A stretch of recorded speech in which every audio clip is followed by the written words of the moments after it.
Hello, friends. Did you know that nearly 80% of those who watch my videos aren't subscribed?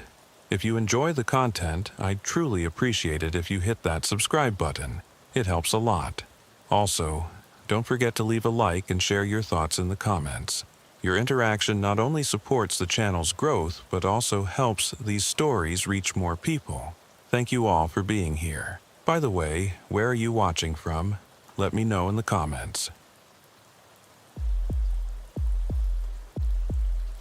Officer Jake Morrison had been patrolling the back roads of Millbrook County, Texas for 8 years, but he'd never received a call quite like the one that came through his radio at 2:47 a.m. on that humid September night in 2018.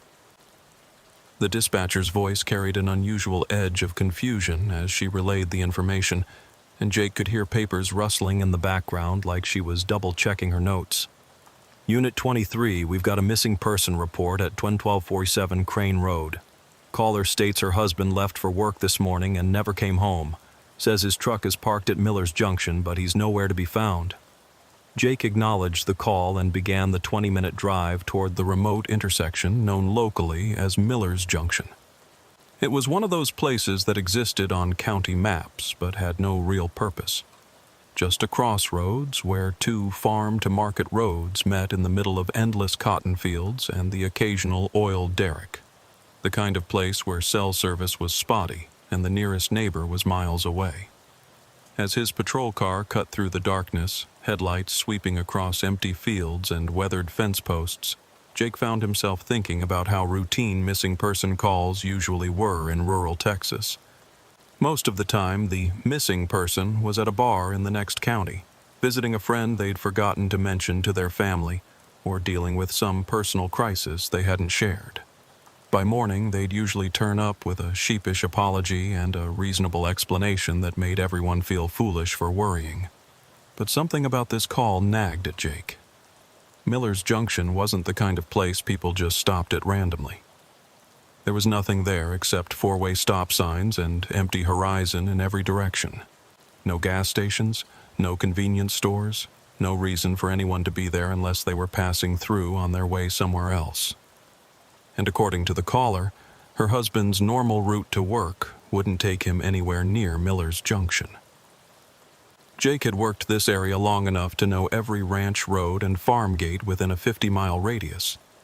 He knew which families had been feuding for generations over water rights, which teenagers were most likely to be caught drinking beer behind the old grain elevator, and which back roads would wash out in heavy rain. Miller's Junction had never been the site of anything more interesting than the occasional fender bender when someone ran the stop sign in foggy conditions. The intersection came into view as Jake crested a small rise, his headlights illuminating the stop signs and the dark ribbon of asphalt stretching away in 4 directions.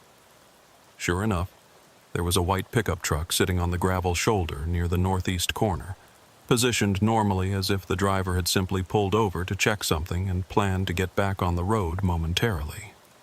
Jake pulled up behind the vehicle and ran the license plate through dispatch before getting out of his patrol car. The truck came back registered to Marcus Henley, age 34, with an address that matched the location where the missing person report had originated. Clean driving record, no outstanding warrants, no red flags in the system that would suggest this was anything other than what it appeared to be, a man who'd stopped his truck and then vanished. Protocol dictated that Jake approach any abandoned vehicle with caution, so he kept his flashlight ready and his other hand near his service weapon as he walked toward the pickup. The driver's side door was unlocked, and when he opened it, the dome light revealed an interior that was neat and organized. Marcus Henley's wallet was on the passenger seat, containing his driver's license, credit cards, and $43 in cash. His cell phone was in the center console, but the battery was dead. What struck Jake as particularly odd was how deliberately arranged everything seemed. A thermos of coffee sat in the cup holder, still warm to the touch despite the cool night air. A half-eaten sandwich was wrapped in aluminum foil on the dashboard, preserved as if Marcus had intended to return and finish his meal. The keys were still in the ignition, and when Jake turned them, the engine started immediately. No mechanical problems that would have forced the driver to abandon his vehicle. Jake stepped back from the truck and began a careful examination of the surrounding area with his flashlight. The ground around the vehicle showed clear boot prints in the dust, size 10 or 11 work boots, the kind worn by men who did physical labor for a living. The prints led away from the truck toward the center of the intersection, following a straight line as if Marcus had walked with purpose toward some specific destination. But 15 feet from the truck, the footprints simply stopped existing. Jake had worked enough crime scenes to know that tracks don't just disappear without explanation. Wind could blur them over time, rain could wash them away, other traffic could obscure them. But on this still clear night, with no recent rain and no other tire tracks or footprints in the area, the abrupt termination of Marcus Henley's boot prints made no logical sense. Jake expanded his search pattern, walking in widening circles around the truck and the spot where the tracks ended. The county roads were paved, so footprints wouldn't show there, but the shoulders were all dirt and gravel that should have held impressions clearly. If Marcus had walked in any direction from where his footprints terminated, there should have been some trace of his passage. 20 minutes of careful searching with his flashlight revealed nothing. No additional footprints leading away from the intersection, no tire tracks from another vehicle that might have picked him up, no signs of a struggle or violence, no blood or disturbed vegetation. It was as if Marcus Henley had walked 15 feet from his truck and then simply ceased to exist. Jake radioed for backup and requested that a supervisor respond to the scene. While waiting, he called the number from the missing person report.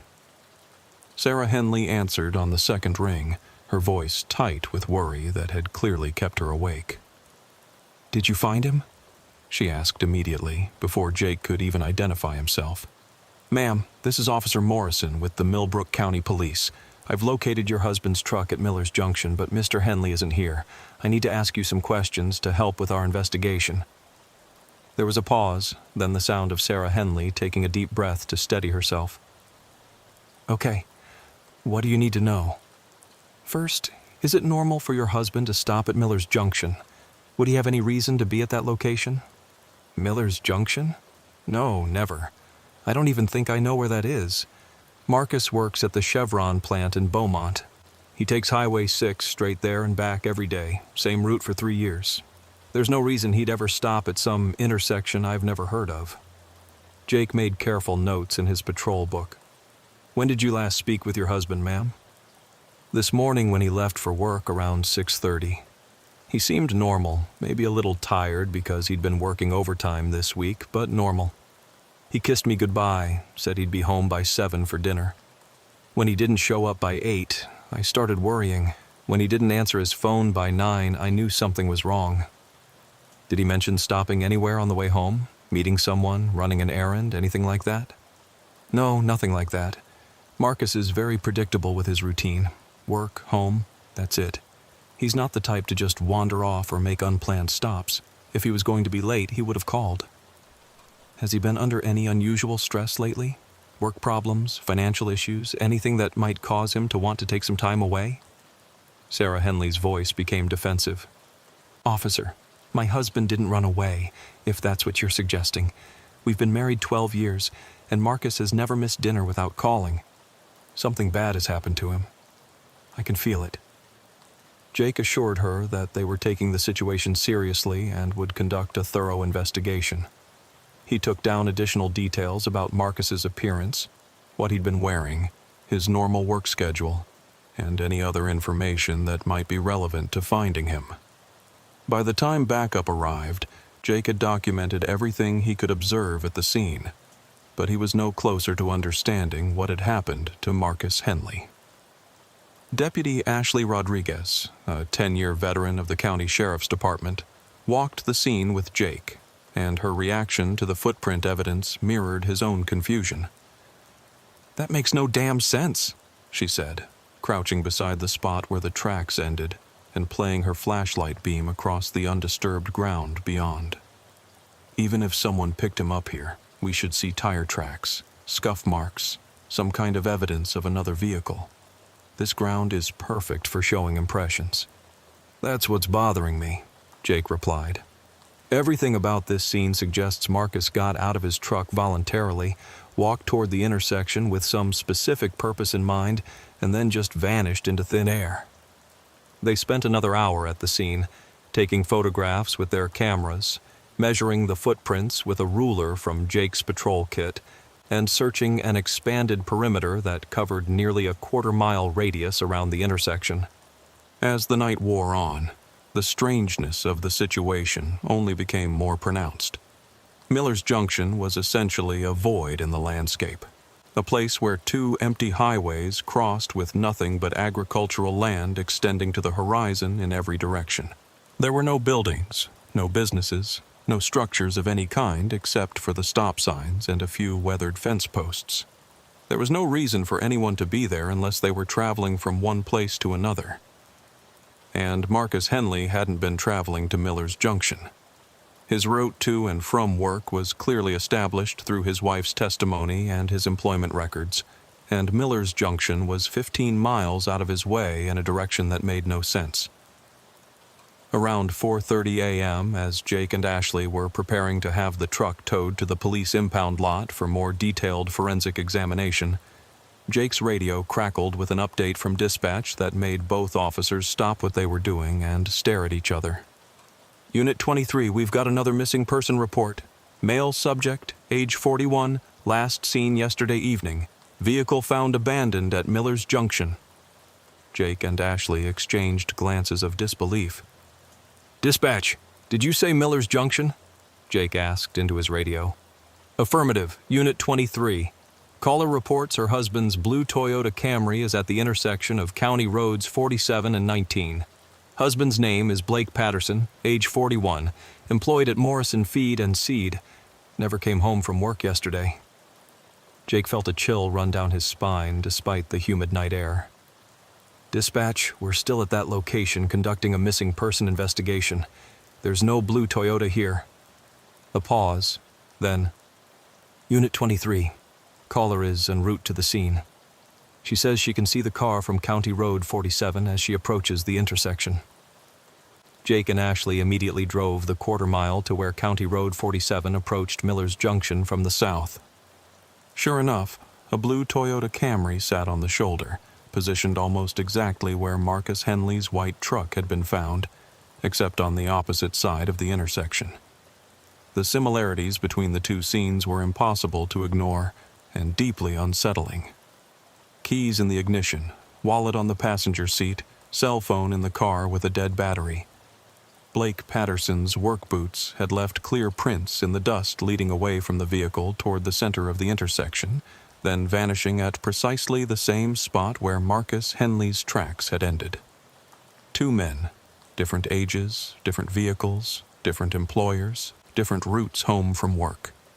Both had somehow been drawn to the same desolate intersection. Both had abandoned their vehicles in similar fashion. Both had walked toward the same spot in the center of Miller's Junction, and both had simply disappeared. "This isn't a coincidence," Ashley said quietly, her voice carrying the kind of unease that comes when veteran law enforcement officers encounter something that doesn't fit any pattern they've seen before. Jake nodded, already reaching for his radio to request additional units and supervisory response. "Whatever's happening here, it's not random. Someone or something is drawing people to this location." As the sun began to rise over the cotton fields, painting the sky in shades of orange and pink that should have been beautiful but somehow felt ominous given the circumstances, Jake realized he was no longer dealing with routine missing persons cases. The two abandoned vehicles, positioned like points on some invisible geometric pattern around Miller's Junction, represented something far more disturbing than coincidence. But before Jake could finish processing the implications of what they'd discovered, his radio crackled again with a transmission that made his blood run cold. "All units in the Miller's Junction area. We're receiving reports of a third abandoned vehicle. Gray pickup truck, Texas plates, registered to Tyler Jenkins, age 29. Vehicle located on County Road 19, approximately 200 yards from the intersection." Jake's hands tightened on the steering wheel as he and Ashley drove toward the third vehicle. 3 trucks now, positioned around Miller's Junction like points on a triangle. 3 missing men who'd had no reason to be at this remote intersection. 3 sets of footprints leading to the same impossible vanishing point. The gray pickup truck sat exactly where dispatch had indicated, and Jake's examination revealed the same disturbing pattern. Keys in ignition, personal belongings left behind, footprints leading toward the center of the intersection before disappearing at the same spot where the previous 2 men's tracks had terminated. Tyler Jenkins was a roughneck who worked rotating shifts on oil rigs scattered across East Texas. According to his roommate, who'd called in the missing person report, Tyler should have been driving north toward his next job assignment. Instead, his truck was parked at Miller's Junction, 15 miles south of his intended route. By 8 a.m., Jake was staring at 3 abandoned vehicles positioned around the intersection like markers on some cosmic map, each representing a man who'd vanished without explanation after walking toward the same point in the center of Miller's Junction. The forensic team that had been called out from the county seat was baffled by the evidence, and Jake's supervisor, Sergeant Brandon Walsh, had arrived to coordinate what was rapidly becoming a major investigation. "Jake, I've been doing this for 22 years, and I've never seen anything like this," Sergeant Walsh said as they stood at the center of the intersection where all 3 sets of footprints terminated. 3 men, no connection to each other that we can identify, all drawn to this same spot, all vanishing without a trace. Jake studied the crime scene photographs that had been taken throughout the morning, trying to find some pattern or clue that would explain what had happened. "Sergeant, I keep coming back to the timing. Marcus Henley disappeared Tuesday night, Blake Patterson Wednesday night, Tyler Jenkins Thursday night. The pattern is escalating, 1 disappearance per night, all at the same location." "Which suggests," Walsh replied grimly, "that whatever's causing this might not be finished. If the pattern continues, we could have another disappearance tonight." The thought of another family receiving the kind of devastating phone call that Sarah Henley, Blake Patterson's ex-wife and Tyler Jenkins's roommate, had made was unbearable to Jake. But more than that, the methodical nature of the disappearances suggested something far more sinister than random misfortune. As Jake prepared detailed reports on each of the 3 cases, he couldn't shake the feeling that Miller's Junction was hiding secrets that went deeper than 3 missing men. The perfect positioning of the vehicles, the identical termination point of all the footprints, the complete absence of any evidence beyond that point, it all suggested a level of planning and organization that made his skin crawl. Sarah Henley arrived at the scene around noon, having driven out to see where her husband's truck had been found. She was a small woman in her early 30s with long brown hair and eyes red from crying and sleepless worry. When she saw her husband's truck surrounded by police tape and 2 other abandoned vehicles, she broke down completely. "Where is he?" she sobbed, gripping Jake's arm with desperate strength. "Where's Marcus? This doesn't make sense. None of this makes sense. Why would he be here? What is this place?" Jake wished he had answers for her. He wished he had answers for himself. But as he stared at the 3 vehicles positioned around Miller's Junction like points on a triangle, all he had were questions that seemed to multiply with each passing hour. The worst part was the growing certainty that this was just the beginning. Something about Miller's Junction was drawing these men here, and whatever was happening to them was happening with increasing frequency. Marcus Henley had been missing for 36 hours, Blake Patterson for 24 hours, Tyler Jenkins for 12 hours. The pattern was accelerating, and Jake had the sinking feeling that time was running out to prevent the next disappearance. By noon on Friday, Miller's Junction had been transformed into what looked like a major crime scene from a television show. Yellow police tape fluttered in the hot Texas wind, marking off a perimeter that extended nearly a quarter mile in each direction from the intersection. Jake Morrison found himself serving as the primary investigating officer on what had become the most significant case in Millbrook County's recent history, coordinating with forensic specialists, K-9 units and a Texas Ranger who'd been dispatched from Austin to provide assistance. The 3 abandoned vehicles sat exactly where they'd been found, each now surrounded by its own smaller perimeter of crime scene tape and evidence markers. Forensic photographer Michelle Sanders had spent the morning documenting every detail of the scene, taking hundreds of photos from every conceivable angle. The crime scene technicians had made plaster casts of all the footprints, measured distances with surveyor precision, and collected soil samples from the area where the tracks terminated. But despite all the professional attention and sophisticated equipment, they were no closer to understanding what had happened to Marcus Henley, Blake Patterson, and Tyler Jenkins than they'd been at dawn. Officer Morrison called Dr. Patricia Wells, the forensic anthropologist who'd driven down from Dallas to examine the footprint evidence. She was a woman in her 50s with graying hair pulled back in a practical ponytail, wearing khaki field clothes and carrying a clipboard thick with notes and diagrams. Jake walked over to where she was crouched beside the spot where all 3 sets of tracks ended, about 15 feet from the center of the intersection. She'd been studying the footprints with various instruments for over 2 hours, and her expression was deeply troubled. "Dr. Wells, what can you tell me?" She stood up, brushing dust from her knees, and consulted her notes. "Officer Morrison, I've been analyzing footprint evidence for 22 years. I've worked cases in every conceivable type of terrain and weather condition. What we have here defies basic physics." Jake felt his stomach tighten. "What do you mean?" "The depth and clarity of these tracks indicate that all 3 men were walking normally, not running or being dragged. The gait pattern is consistent with voluntary, purposeful movement. The spacing suggests they were walking at a normal pace, not hurried or distressed. But then the tracks just stop." She gestured to the ground with her pen. "Look at the last clear footprint from each man. The toe impression is slightly deeper than the heel, indicating forward momentum. These men were in mid-stride when whatever happened to them happened. Could someone have swept the area clean somehow? Erased the tracks after this point?" Dr. Wells shook her head emphatically.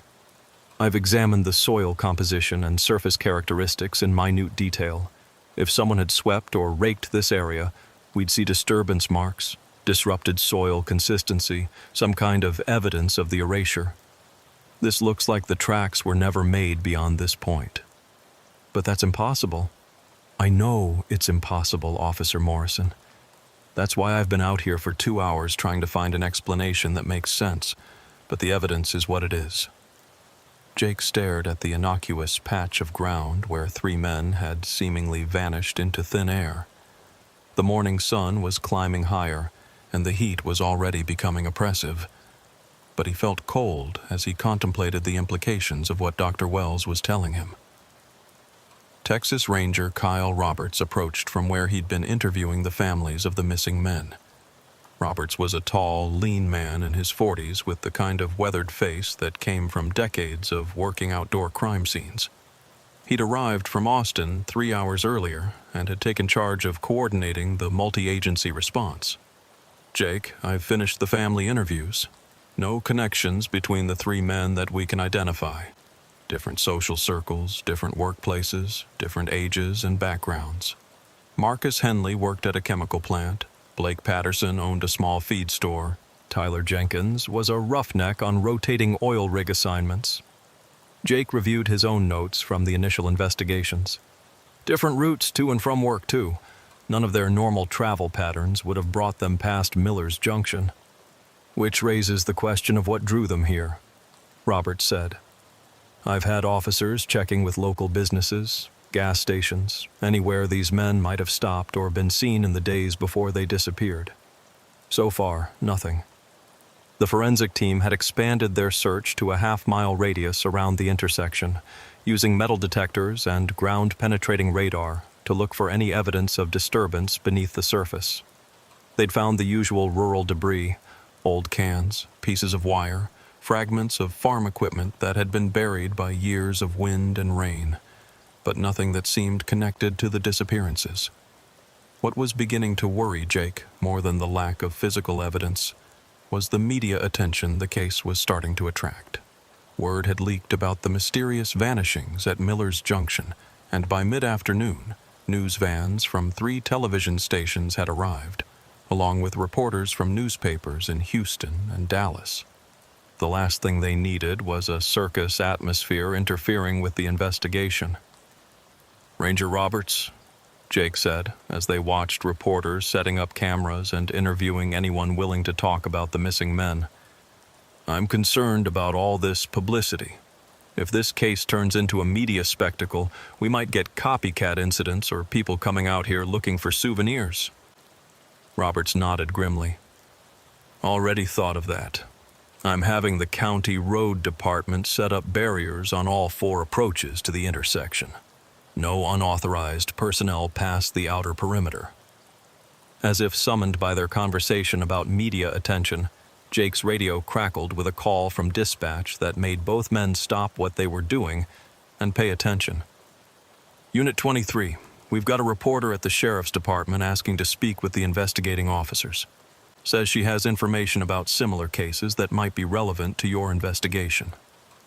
Jake and Roberts exchanged glances. "What kind of information?" Jake asked into his radio. "Reporter says she's been researching missing person cases in East Texas for a book she's writing. Claims there have been other disappearances in this area over the past few years that show similar patterns." Roberts grabbed Jake's radio. "Dispatch, this is Texas Ranger Roberts. Have that reporter wait in the interview room. We'll be there in 30 minutes. The drive back to the sheriff's department gave Jake time to think about the disturbing possibility that the Miller's Junction disappearances weren't an isolated incident. If someone had information about similar cases, it could mean they were dealing with a serial predator who'd been operating in the area for years without being detected. The reporter turned out to be Jessica Romano, a freelance journalist from Austin who specialized in cold cases and unsolved crimes. She was in her early 30s with dark hair pulled back in a professional bun, wearing a business suit despite the Texas heat. She'd spread papers and files across the interview room table and looked up expectantly as Jake and Roberts entered. "Officers, thank you for meeting with me. I know you must be incredibly busy with this investigation." Roberts remained standing, arms crossed in a posture that made clear he wasn't entirely comfortable sharing information with the media. "Ms. Romano, we don't typically discuss ongoing investigations with reporters. What exactly do you think you can tell us that would be helpful?" "It's not what I can tell you," she replied, gesturing to the documents on the table. "It's what I can show you. For the past 18 months, I've been researching a pattern of missing person cases across rural East Texas. Cases where people simply vanished without explanation, often leaving behind vehicles with no signs of struggle or foul play." Jake moved closer to examine the documents, which appeared to be police reports, newspaper clippings, and handwritten notes organized chronologically and by location. "In March of last year," Romano continued, "a man named Derek Walsh disappeared near Jasper. His truck was found on a back road, keys in the ignition, no signs of violence. In June, 2 separate incidents in Newton County. Both men, both vehicles found abandoned in remote locations. September, another case near Huntsville." She pulled out a large map of East Texas with red pins marking locations across several counties. 15 cases total over the past 3 years, all men between the ages of 25 and 45. All had their vehicles found abandoned in isolated rural areas. All vanished without a trace. Roberts leaned forward to study the map more carefully. Why weren't these cases connected before now?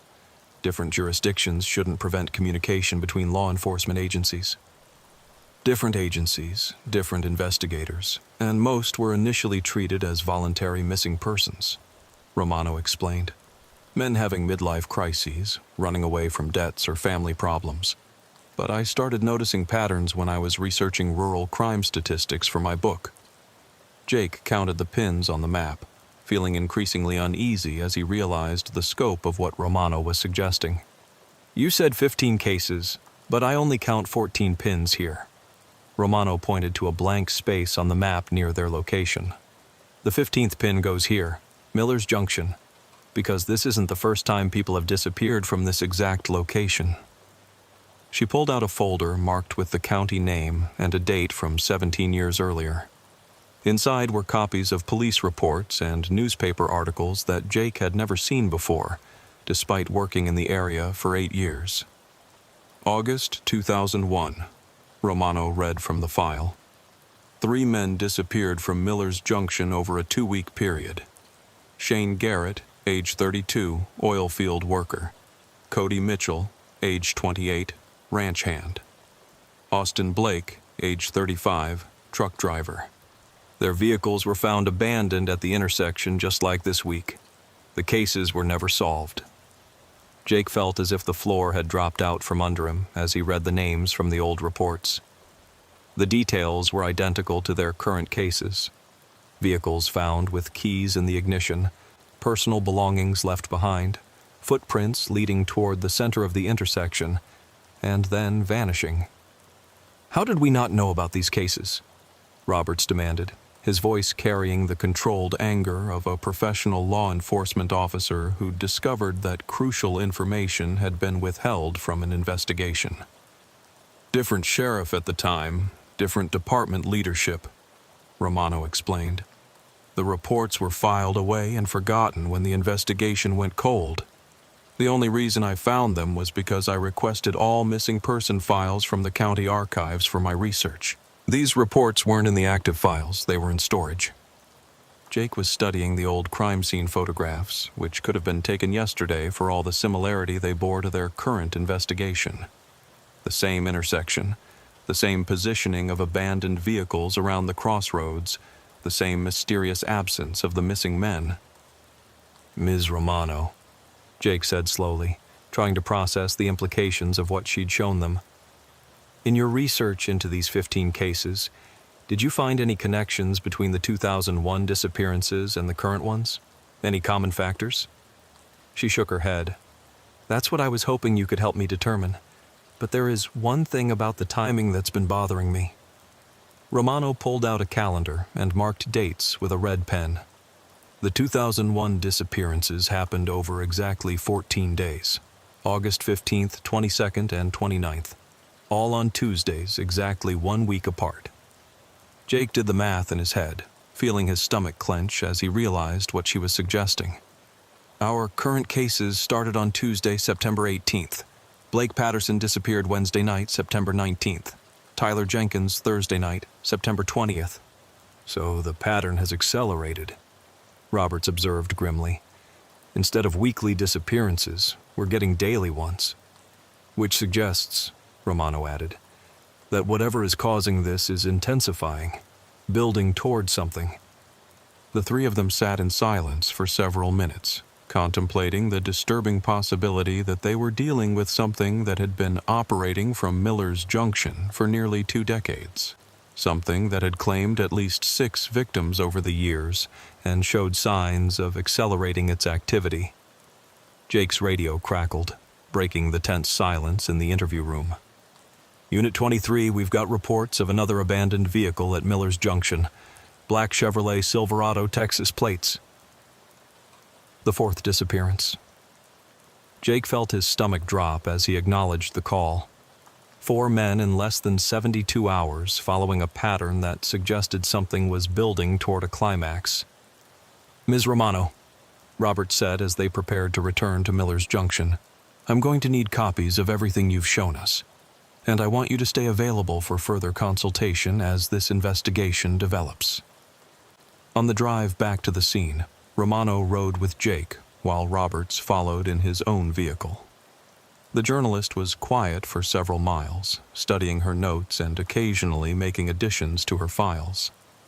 "Officer Morrison," she finally said, "there's something else I haven't told you. Something I found in the old files that doesn't make complete sense but might be relevant." "What is it?" "The sheriff who investigated the 2001 cases, Sheriff Brandon Hayes.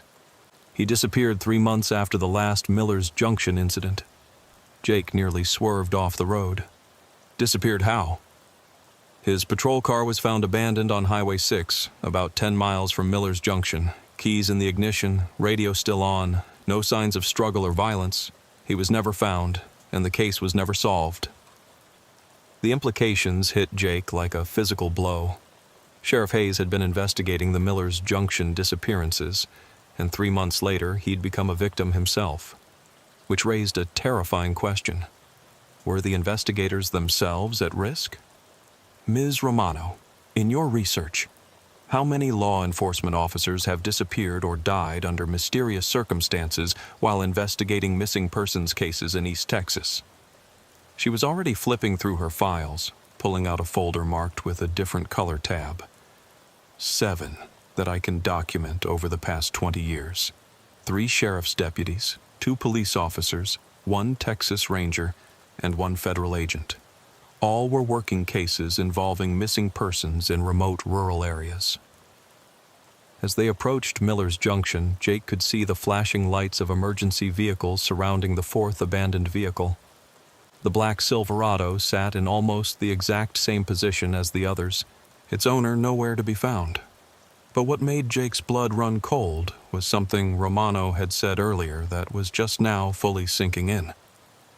The 2001 disappearances had happened on consecutive Tuesdays, spaced exactly 1 week apart. Their current cases were happening on consecutive nights. The pattern was accelerating, but it was also approaching something, some kind of deadline or culmination. Ms. Romano, Jake said as they parked behind the newest crime scene perimeter.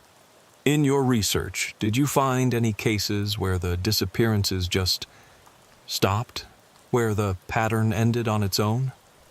She looked up from her notes with an expression that confirmed his worst fears. No, Officer Morrison. I didn't find any cases where the pattern ended naturally. The disappearances only stopped when outside factors intervened, when areas became too developed for isolation, when law enforcement presence became too heavy and sustained, when the locations became too public for whatever was happening there to continue. Jake stared at the 4th abandoned vehicle, identical to the others in every detail that mattered. 4 men had walked toward the center of Miller's Junction and vanished without a trace. A sheriff who'd tried to solve similar cases 17 years earlier had himself disappeared months later. And now Jake Morrison was primary officer on a case that was accelerating beyond anyone's ability to control or understand, while evidence mounted that whatever was behind the disappearances had been operating in the area for nearly 2 decades. As he approached the black Silverado to begin documenting the 4th identical crime scene, Jake couldn't shake the feeling that he was walking deeper into something that had already claimed more victims than anyone realized. Something that might not be finished claiming them. The afternoon sun beat down mercilessly on Miller's Junction, but Jake felt a chill that seemed to emanate from the intersection itself. 4 vehicles now formed points around the crossroads like markers on some invisible map. 4 sets of footprints led to the same impossible vanishing point. And somewhere in the back of his mind, a voice was whispering that Jake Morrison might be next. The 4th missing man was Kyle Stevens, a 31-year-old mechanic who worked at Morrison's Auto Repair in the center of town. His black Chevrolet Silverado sat abandoned on the south side of Miller's Junction, positioned with the same mechanical precision as the 3 vehicles that had preceded it.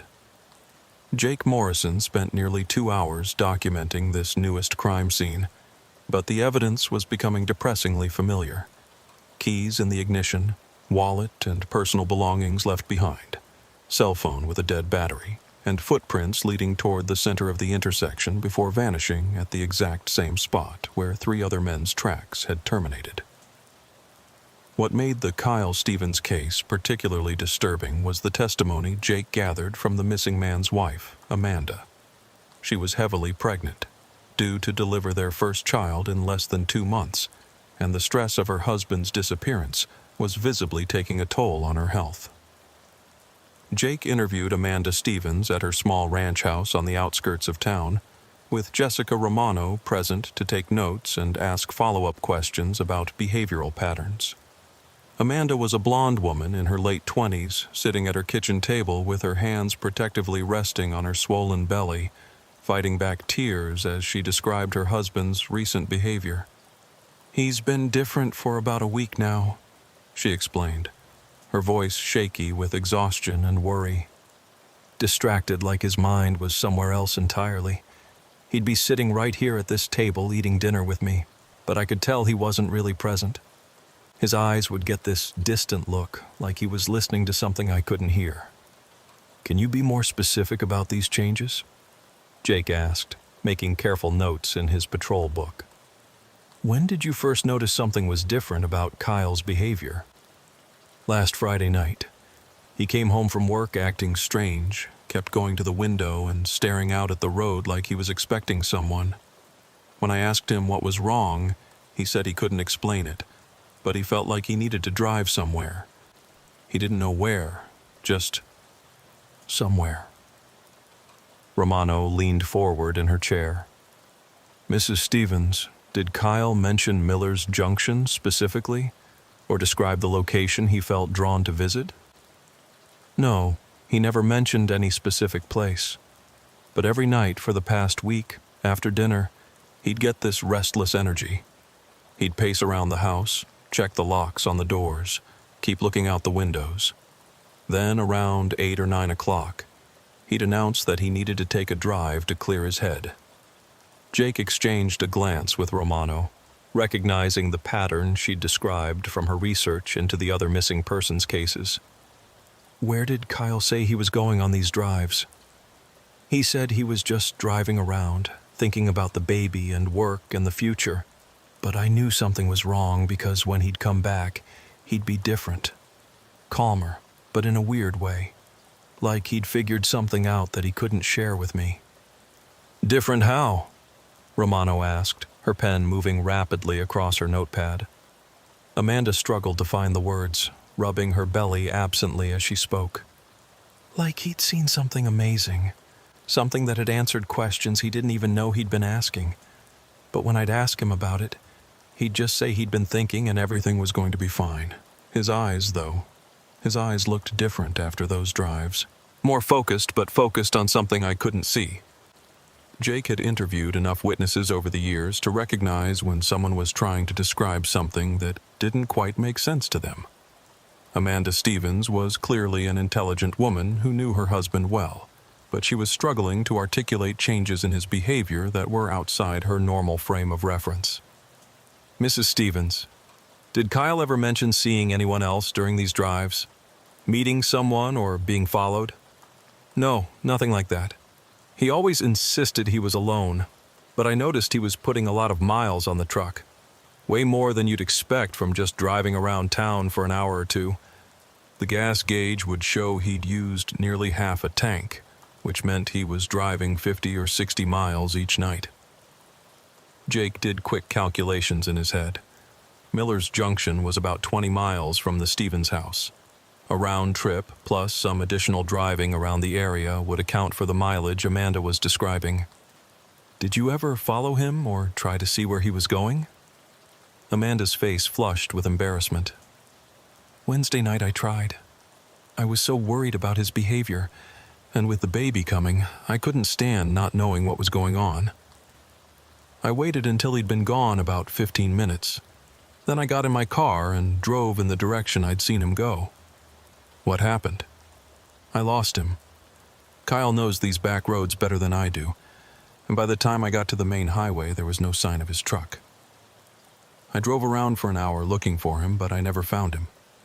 When I got home, he was already there, acting like nothing had happened." Romano was writing extensively in her notes. "Mrs. Stevens, when Kyle came back from these drives, did he seem to remember where he'd been? Could he describe the route he'd taken or what he'd seen? That's the strangest part. When I'd ask him about it the next morning, he'd seem confused about the details. He'd remember leaving and remember coming home, but the time in between was fuzzy, like he'd been in a trance or something." Jake felt a chill as he heard Amanda describe symptoms that sounded almost like hypnosis or some other form of psychological manipulation. Mrs. Stevens, I need to ask you about last night specifically. What time did Kyle leave, and what was his behavior like? He left around 8:30, same as the other nights, but last night was different. He seemed more agitated, more urgent. Instead of just saying he needed to drive around, he said he had to go somewhere specific. When I asked where, he said he didn't know, but he knew he'd recognize it when he saw it. Did he say anything else? Give you any other indication of where he was going or why? Amanda wiped tears from her eyes with the back of her hand. The last thing he said to me was that everything was going to make sense soon, that all the pieces were finally coming together, and after tonight, I'd understand what had been happening to him this past week. Jake closed his patrol book and looked at Romano, who was shaking her head slightly with the expression of someone who'd heard similar stories before and knew they didn't end well. Mrs. Stevens, I need you to know that we're going to do everything possible to find Kyle. But I also need you to understand that we're dealing with something unusual here. Kyle wasn't the first person to disappear from Miller's Junction, and his behavior in the days before his disappearance matches patterns we've seen in other cases. Amanda's face went pale. Other cases? You mean this has happened before? Romano answered before Jake could respond. Mrs. Stevens, I've been researching missing persons cases across East Texas, and what you've described about Kyle's behavior, the evening drives, the distracted demeanor, the sense that he'd discovered something he couldn't explain, all of that is consistent with other disappearances we've documented. How many other cases? Including Kyle, we now have 4 men who've disappeared from Miller's Junction this week, but there have been similar disappearances from the same location 17 years ago, and possibly others going back even further. Amanda Stevens began crying in earnest, the weight of understanding that her husband was part of a larger, more sinister pattern clearly overwhelming her. Jake spent another 20 minutes with her, gathering additional details and arranging for a family member to come stay with her, given her pregnancy and the stress she was under. As Jake and Romano drove back toward Miller's Junction, they compared the information Amanda had provided with the details they'd gathered from the families of the other missing men. The pattern Romano had mentioned was becoming impossible to ignore. Every single one of them, Romano said, reviewing her notes from all 4 interviews. Marcus Henley's wife described him taking evening walks that got longer each night. Blake Patterson's landlord noticed him leaving at the same time each evening. Tyler Jenkins's co-worker mentioned he'd been distracted and talking about needing to figure something out. And now Kyle Stevens with his nightly drives. They were all being drawn to something, Jake said, his hands tightening on the steering wheel as he contemplated the implications. Something was calling them to Miller's Junction, night after night, until finally they didn't come back. But what could cause that kind of behavior, and why these specific men? Jake had been thinking about that question since they'd discovered the pattern. Romano, in your research on missing persons cases, have you come across any references to psychological phenomena where people become fixated on specific locations? Actually, yes. There are documented cases of people becoming obsessed with particular places without understanding why. They describe it as an irresistible compulsion, like being called by something they can't identify. Usually it's associated with trauma or significant emotional events, but sometimes... She trailed off, looking uncomfortable with where her thoughts were leading. Sometimes what? Sometimes it's described in connection with, with things that don't have scientific explanations, alleged haunted locations, places where people report supernatural experiences, areas where multiple disappearances or deaths have occurred over time. Jake pulled over to the side of the road, needing to focus completely on what Romano was suggesting. Are you saying you think Miller's Junction is haunted? I'm saying that in my research, I've come across references to locations where people report feeling compelled to visit without understanding why. Places that seem to draw certain individuals back repeatedly until they eventually disappear. The scientific community doesn't have good explanations for these phenomena, so they tend to get dismissed as folklore or coincidence. But you don't think it's coincidence? Officer Morrison, I've documented 18 disappearances from rural East Texas locations over the past 3 years. These aren't random events. There are patterns in the victim selection, the locations, the circumstances. Something is operating in this region that goes beyond normal criminal activity. Before Jake could respond, his radio crackled with an urgent transmission from dispatch that made his blood run cold. Unit 23, we've got reports of a fifth abandoned vehicle at Miller's Junction. White Ford Explorer, Texas plates. Also, we're receiving multiple calls about unusual activity in the area. Witnesses reporting strange lights and sounds near the intersection.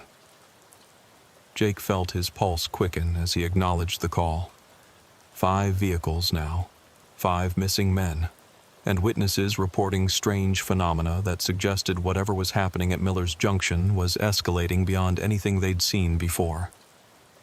Romano, I need you to stay back when we get to the scene.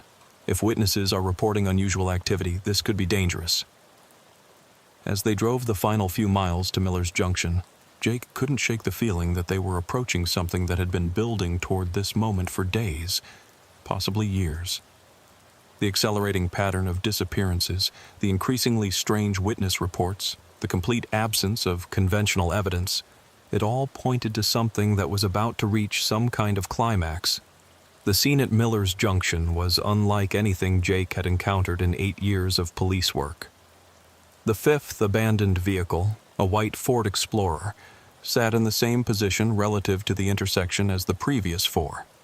But surrounding the crime scene were nearly a dozen civilians who'd driven out from town after hearing about the disappearances on local radio and television news. More disturbing were the witness statements Jake began collecting from people who claimed to have seen unusual phenomena at Miller's Junction during the afternoon and evening hours. Martha Wilson, an elderly woman who lived on a farm about 3 miles from the intersection, had called police to report lights in the sky above Miller's Junction around 6 p.m. When Jake interviewed her, she described seeing what looked like searchlights or floodlights illuminating the intersection from above, even though there were no aircraft or towers in the area. "It was like someone had set up those big stadium lights," she told Jake. "But the lights were coming from up in the sky, not from the ground.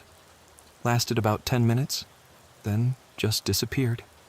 Tommy Rodriguez, a teenager who'd been driving past Miller's Junction around 7 p.m., reported hearing what sounded like machinery operating near the intersection. Heavy equipment, motors, maybe generators. But when he'd stopped to investigate, he couldn't see any equipment or vehicles. "It sounded like there was major construction going on," Tommy explained. "But when I got out of my car to look around, everything was quiet. No machinery, no people, nothing. But I could swear I'd heard diesel engines and hydraulic equipment just minutes before." Most unsettling was the testimony Jake gathered from David Martinez, a county road maintenance worker who'd been driving past Miller's Junction around 8:30 p.m. and claimed to have seen a man walking toward the center of the intersection. "I slowed down because I thought maybe someone needed help," Martinez told Jake. "There was a guy in work clothes walking away from a white SUV heading toward the middle of the intersection. I was going to stop and ask if he needed assistance, but then what? Then he just wasn't there anymore. I blinked and he was gone. No trace of him, like he'd never been there at all. That's when I called 911. Jake realized that Martinez had witnessed Kyle Stevens' disappearance in real time, and his description matched the pattern they'd observed at the previous crime scenes. A man walking purposefully toward the center of Miller's Junction, then vanishing without explanation.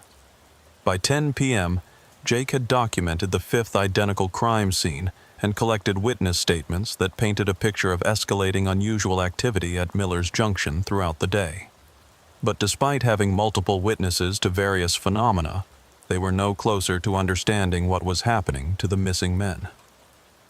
Texas Ranger Roberts arrived around 10:30 p.m. with additional personnel and equipment, including portable floodlights that transformed the intersection into something resembling a night construction site. But even with professional lighting and expanded search capabilities, the evidence remained stubbornly consistent with the previous cases. "Jake," Roberts said as they stood at the center of Miller's Junction where all 5 sets of footprints terminated, "I've been a law enforcement officer for 22 years, and I've never encountered anything like this. 5 men, 5 identical disappearances, multiple witnesses to unusual phenomena, and not a single piece of physical evidence that explains what happened to them." Jake stared at the spot where 5 different pairs of work boots had left their final impressions in the Texas dust. "Ranger Roberts, I keep coming back to what Romano showed us about the timing. The 2001 cases happened weekly, on Tuesdays. Our current cases are happening daily.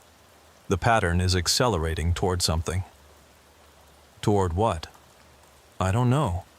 But every instinct I've developed as a police officer is telling me we're running out of time to prevent whatever that something is."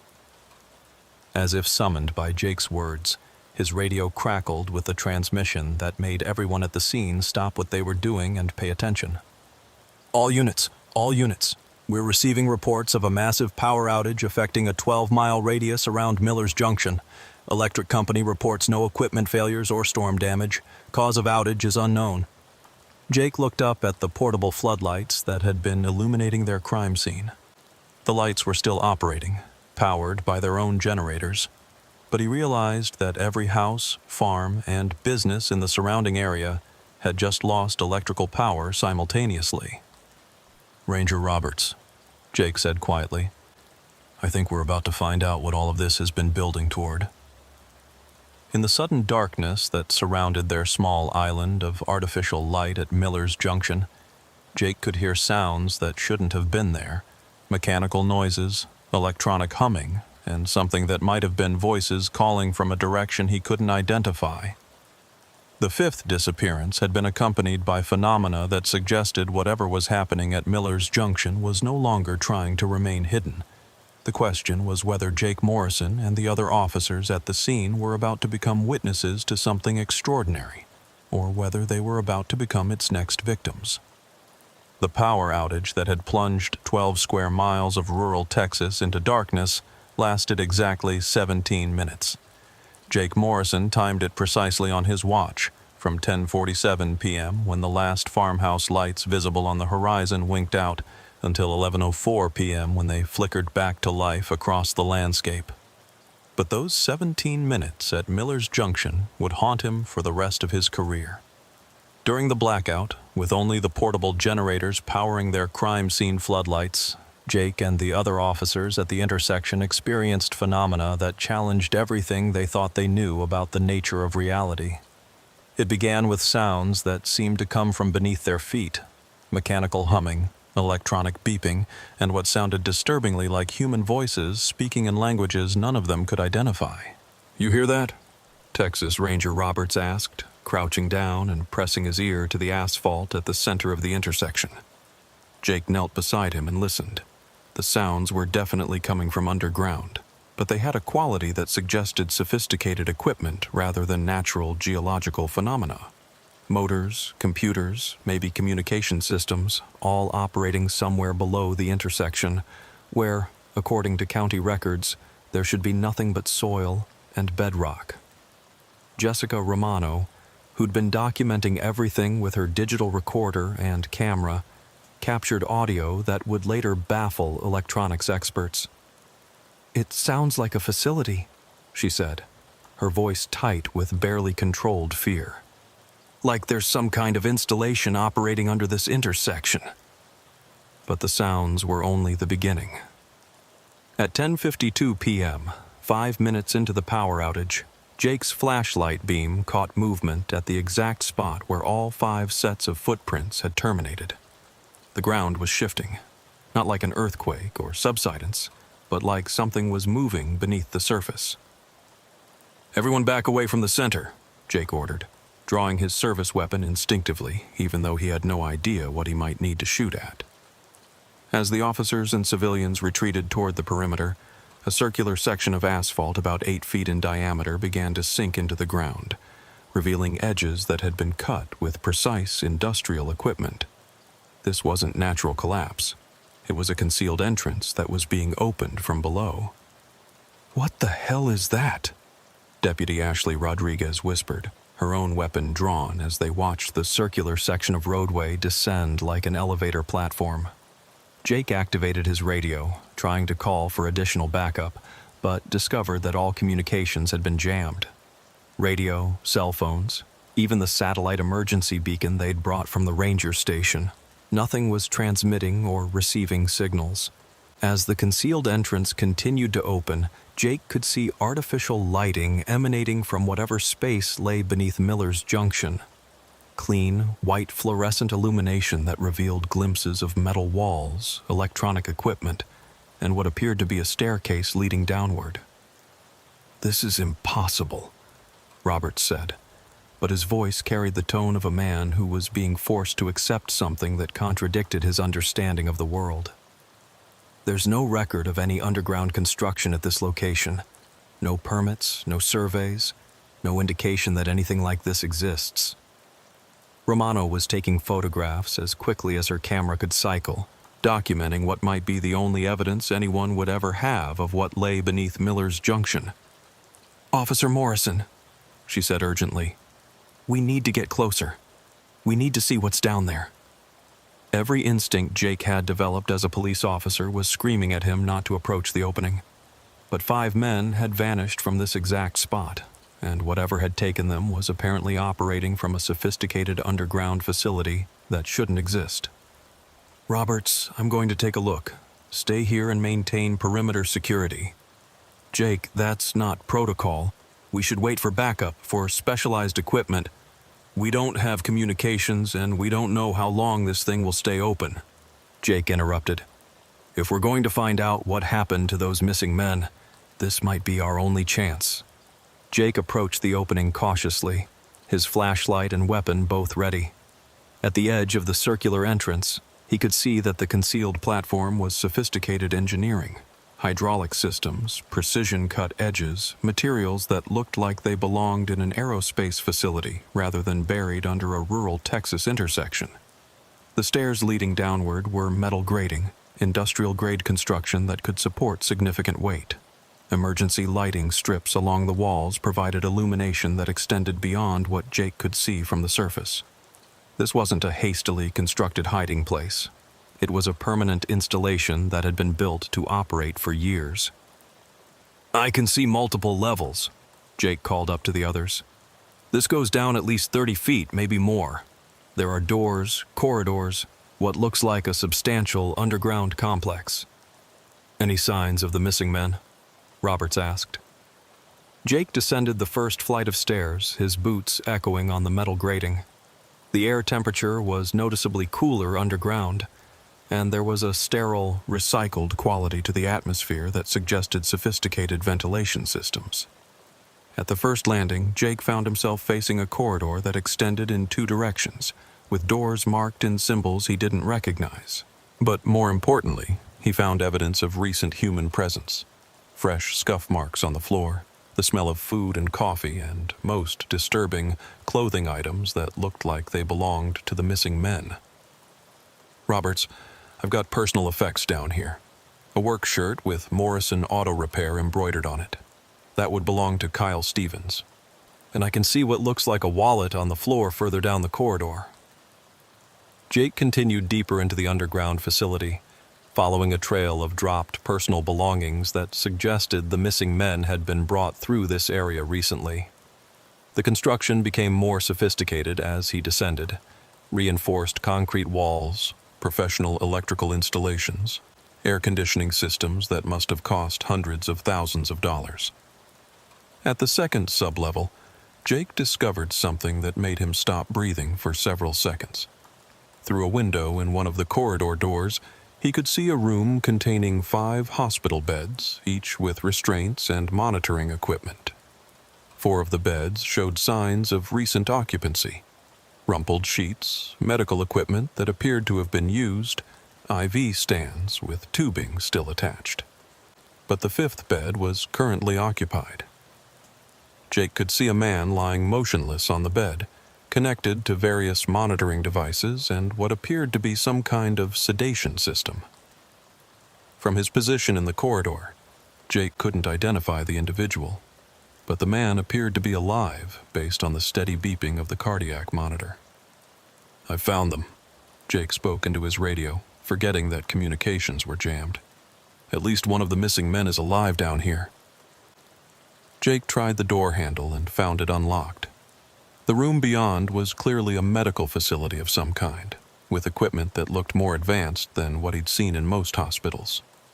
The man on the occupied bed appeared to be in his early 30s, wearing a hospital gown and showing no signs of injury or trauma. He was deeply unconscious but breathing normally. Jake recognized the man as Derek Coleman, a local insurance adjuster who'd been reported missing that morning. His vehicle would presumably be the 6th abandoned car they'd find at Miller's Junction when the sun came up. As Jake checked Coleman's vital signs and looked for some way to wake him, he became aware of footsteps echoing through the corridors above. Multiple people moving through the underground facility with the confidence of individuals who knew the layout well. Jake drew his weapon and positioned himself beside the door, trying to determine how many people were approaching and whether they represented a threat. The footsteps were accompanied by voices. Calm, professional conversation between people who were clearly comfortable in this environment. "Subject 6 is stabilizing normally," a male voice said as the group approached Jake's location. "Psychological integration should be complete within 12 hours. "And the others?" asked a female voice. "Subjects 1 through 5 have been transferred to the secondary facility for processing. The local investigation is proceeding as anticipated. Authorities are baffled by the disappearances and have no viable leads." Jake felt his blood run cold as he understood that he was listening to people who were responsible for the Miller's Junction disappearances. People who referred to the missing men as subjects and who had been monitoring the police investigation of their crimes. "What about the law enforcement response?" the male voice continued. "Are we maintaining operational security?" "The containment protocol has been effective so far. Local officers are following predictable patterns, and the media attention is being managed through standard disinformation channels. However, we may need to consider expanding the operation if the investigation becomes too focused." The voices were getting closer, and Jake realized he was trapped in a room with an unconscious victim, facing an unknown number of hostile individuals who were operating a sophisticated kidnapping and imprisonment operation from beneath Miller's Junction. Jake's police training told him to radio for backup, but his communications were jammed. His training told him to retreat and regroup, but Derek Coleman was lying unconscious and helpless on the medical bed. His training told him to avoid confrontation when outnumbered, but 5 other men had already been transferred for processing to locations unknown. The footsteps stopped directly outside the room where Jake was hiding. "Gentlemen," came the female voice, "we have a problem. Our security sensors are indicating unauthorized presence in the facility. Someone has accessed the medical level." Jake pressed himself against the wall beside the door, weapon ready, knowing that his position was about to be discovered, but determined to protect Derek Coleman and gather whatever intelligence he could about the operation. The door opened, and 2 people in white medical coats entered the room. The woman was in her 40s with short gray hair and the bearing of someone accustomed to authority. The man was younger, perhaps early 30s, carrying a tablet computer and wearing the kind of confident expression that came from believing he was untouchable.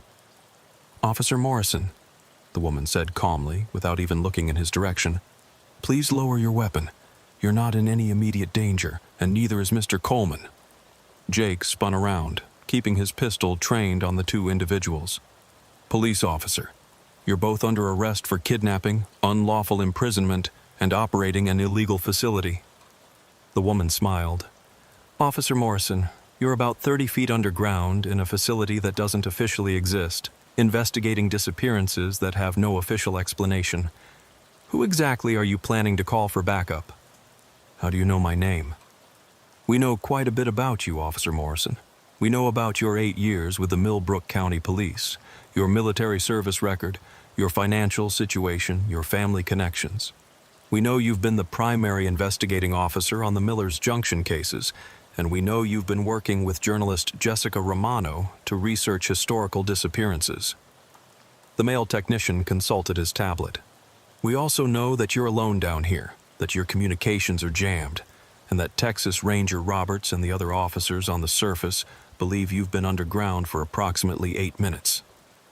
Jake's mind raced as he tried to process what he was being told. These people had been monitoring law enforcement activities in detail, knew the identities and backgrounds of everyone involved in the investigation, and had apparently been prepared for the possibility that someone would discover their underground facility. "What have you done with the missing men?" Jake demanded. "Subjects 1 through 5 have been transferred to our primary research facility for participation in important scientific work," the woman replied. "Their contribution to human knowledge will be significant." "What kind of research?" "Psychological conditioning studies, behavioral modification experiments, neurological response testing, the kind of research that requires volunteer subjects who can be monitored in controlled environments for extended periods." Jake felt sick as he understood what was being described. "You're conducting illegal human experimentation on kidnapped victims." "We're conducting authorized research on willing participants," the male technician corrected. "All subjects signed comprehensive consent forms before beginning their participation in our studies. Under duress, after being kidnapped and brought to an illegal underground facility, after being psychologically conditioned to recognize the value of contributing to scientific advancement," the woman said. "Officer Morrison, the men who disappeared from Miller's Junction weren't random victims. They were carefully selected based on psychological profiles that indicated receptivity to suggestion and compliance with authority figures." Jake was beginning to understand the scope of what he'd discovered. This wasn't just a kidnapping operation. It was a systematic program of human experimentation that used sophisticated psychological manipulation to acquire subjects and ensure their cooperation. "The evening drives," Jake said, pieces clicking together in his mind. "Kyle Stevens, Marcus Henley, all of them. You were conditioning them to come here voluntarily. Low-frequency audio broadcasts, subliminal messaging, carefully calibrated psychological pressure," the technician confirmed. "We identify suitable subjects, then begin a conditioning process that creates compulsive behavior patterns. Within 1 to 2 weeks, most subjects develop an irresistible urge to visit specific locations at predetermined times." Miller's Junction, one of several collection points we operate across rural America. The isolation provides security, the lack of witnesses ensures operational continuity, and the historical precedent creates useful cover for our activities. Jake realized that the 2001 disappearances Romano had discovered were part of the same operation. This underground facility had probably been operating for decades, systematically kidnapping people for illegal human experimentation while law enforcement agencies treated the disappearances as unconnected missing persons cases. "Officer Morrison," the woman said, her tone becoming more formal, "you now possess classified information about a research program that operates under federal oversight. That knowledge makes you either an asset or a security risk." "What kind of federal oversight authorizes kidnapping and human experimentation?" "The kind that recognizes the necessity of advancing human psychological and neurological science without the limitations imposed by conventional ethical restrictions." Jake understood that he was facing people who believed their research justified any methods, including systematic violation of human rights and dignity. But more immediately, he understood that his discovery of their operation put both him and Derek Coleman in mortal danger. "You're going to let us both go," Jake said, trying to project more confidence than he felt. "I'm a police officer investigating missing persons cases. Other officers know where I am, and they'll be looking for me if I don't return to the surface." The technician consulted his tablet again. "Actually, Officer Morrison, our surface monitoring indicates that Texas Ranger Roberts and your other colleagues believe you've been conducting a routine inspection of what they assume is a utility maintenance area. They're not concerned about your absence, and they won't become concerned for approximately 20 more minutes." which gives us sufficient time to explain your options," the woman added. Jake kept his weapon trained on both individuals while trying to think of some way to alert the officers on the surface or to get Derek Coleman out of the underground facility safely. "Option 1, the woman continued. "You agree to participate in our research program as a voluntary subject. Your psychological profile suggests you would be an excellent candidate for authority response studies and stress conditioning experiments." "Option 2? "Option 2 is that you attempt to leave this facility and report what you've seen to your superiors, in which case you'll discover that no one will believe your account of underground installations and human experimentation programs. You'll be dismissed as an officer suffering from stress-induced delusions, possibly subjected to psychological evaluation, and eventually removed from active duty." Jake realized they were offering him the same choice that had probably been given to Sheriff Brandon Hayes 17 years earlier: join the program or be discredited and eliminated as a threat. What happened to Sheriff Hayes? "Sheriff Hayes chose option 1, the technician replied. "He made valuable contributions to our research for several years before being transferred to our primary facility." "Is he still alive?" "That information is classified." The conversation was interrupted by a sound that Jake recognized: the mechanical humming of the concealed entrance platform beginning to close. Whatever 17-minute window had allowed access to the underground facility was ending. "I'm afraid your decision time has expired, Officer Morrison," the woman said. "The facility is returning to secure mode, which means you'll be remaining here until the next operational cycle." Jake watched through the room's window as the corridor lights dimmed and emergency lighting activated. Emergency seals engaged on doors throughout the facility, and he could hear air circulation systems switching to a different operational mode. "How long until the next operational cycle?" "Approximately 6 months, the technician replied, "which provides ample time for you to consider your long-term participation in our research programs." Jake realized that he'd walked into a trap that had been operating successfully for decades. The underground facility was designed to capture not just the psychologically conditioned subjects, but also any law enforcement officers who might discover the operation. He was now a prisoner in a place that didn't officially exist, held by people who conducted illegal human experimentation with apparent government authorization, with no way to communicate with the outside world and no prospect of rescue. Above ground, Texas Ranger Roberts would eventually realize that Jake had vanished just like the 6 men they'd been investigating. The Millers Junction case would become even more mysterious, with a police officer now among the disappeared. And somewhere in the darkness of the underground facility, Derek Coleman lay unconscious on a medical table, unaware that the police officer who'd found him was now as trapped and helpless as he was. The vanishing point wasn't just a location where people disappeared. It was a sophisticated trap that had been claiming victims for years while hiding behind the facade of an unexplained mystery. Jake Morrison had come to Millers Junction to investigate missing persons. Now he was one himself, disappeared into a darkness that few people would ever believe existed. Officer Travis Coleman had always believed that small-town Texas was where good people did honest work and looked out for their neighbors. After 12 years with the Ridgeville Police Department, he thought he'd seen every type of crime their community of 8,500 residents could produce: domestic disputes, petty theft, the occasional DUI, and maybe a bar fight on Saturday nights. The worst thing that had happened during his tenure was when the high school principal had been caught embezzling money from the Booster Club, and even that had been handled quietly to avoid embarrassing the man's family. That naive faith in his community was about to be shattered on a warm October evening when Travis received what seemed like a routine call about suspicious activity at the town's water treatment facility. Ridgeville sat in the heart of ranch country, surrounded by oil fields and cattle operations that stretched to the horizon in every direction. The town had been built around agriculture and petroleum, with most of the wealth concentrated in the hands of a few prominent families who'd owned land in the area for generations. Mayor Andrew Shane's family had founded the town in 1887, and the Shane name was on half the street signs and buildings in Ridgeville.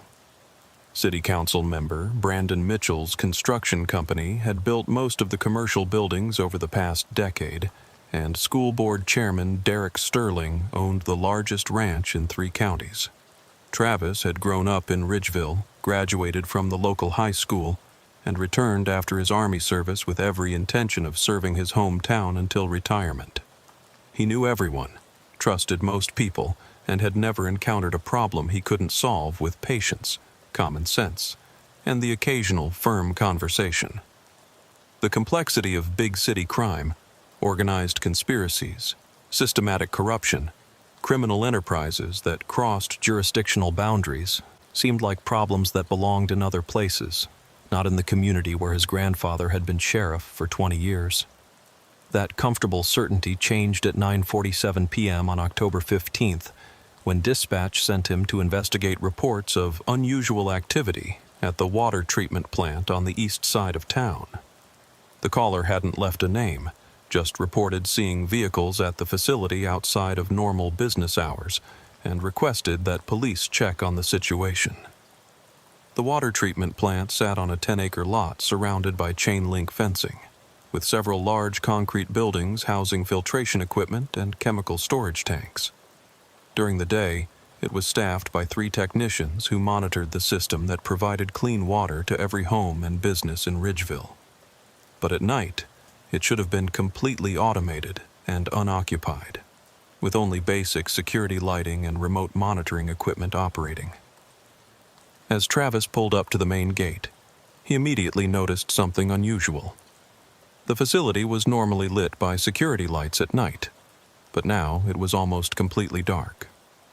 Only a few dim emergency lights were visible inside the buildings, and the main office appeared to be unoccupied. More concerning were the tire tracks in the gravel parking area. Fresh tracks from at least 3 different vehicles, including what looked like a large truck or delivery van. The tracks led to a service entrance on the side of the main building, an entrance that should have been locked and secured after business hours. Travis radioed his position to dispatch and began a perimeter check of the facility. The main gate was locked, but he found a section of the security fence that had been cut and carefully repaired with wire ties. Someone had created a hidden entrance that would be almost invisible during casual inspection, but would allow easy access for people who knew where to look. Standard protocol required Travis to call for backup before investigating further, but Ridgeville's small police force was stretched thin that evening. His partner, Nicole, was responding to a domestic disturbance on the other side of town that had already escalated to the point where she'd requested additional units. The night shift supervisor was dealing with a traffic accident on the highway that involved potential DUI charges and required extensive documentation. Travis could request that an off-duty officer be called in, but that would take at least 30 minutes, and he wasn't sure the situation warranted that level of response. Travis made the decision to conduct a preliminary investigation, planning to call for support if he found anything that clearly warranted deeper involvement. Using the cut section of fence, he entered the facility grounds and approached the main building. The service door he'd identified was indeed unlocked, with fresh scratches around the lock mechanism suggesting it had been recently picked or forced open. Travis drew his weapon and entered the building, announcing himself as police and requesting that anyone inside identify themselves.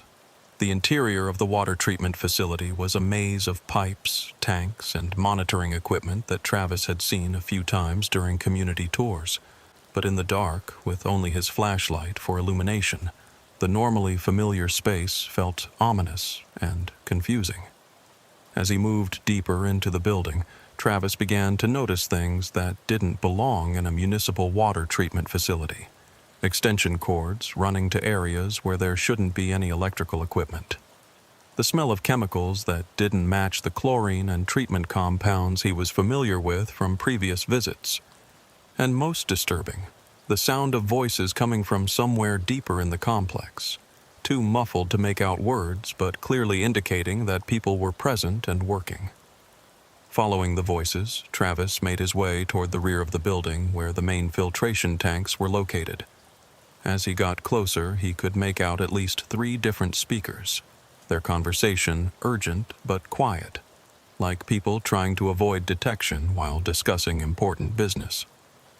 At the entrance to the filtration room, Travis positioned himself to observe without being seen. What he witnessed made no sense in the context of legitimate water treatment operations. 3 men in civilian clothes were working around the main water tank, connecting equipment that definitely didn't belong in a municipal water system. Boxes of what appeared to be chemical compounds were stacked nearby, along with digital scales, measuring devices, and monitoring equipment that looked more sophisticated than anything the city normally used. Most disturbing was the careful, methodical way the men were working.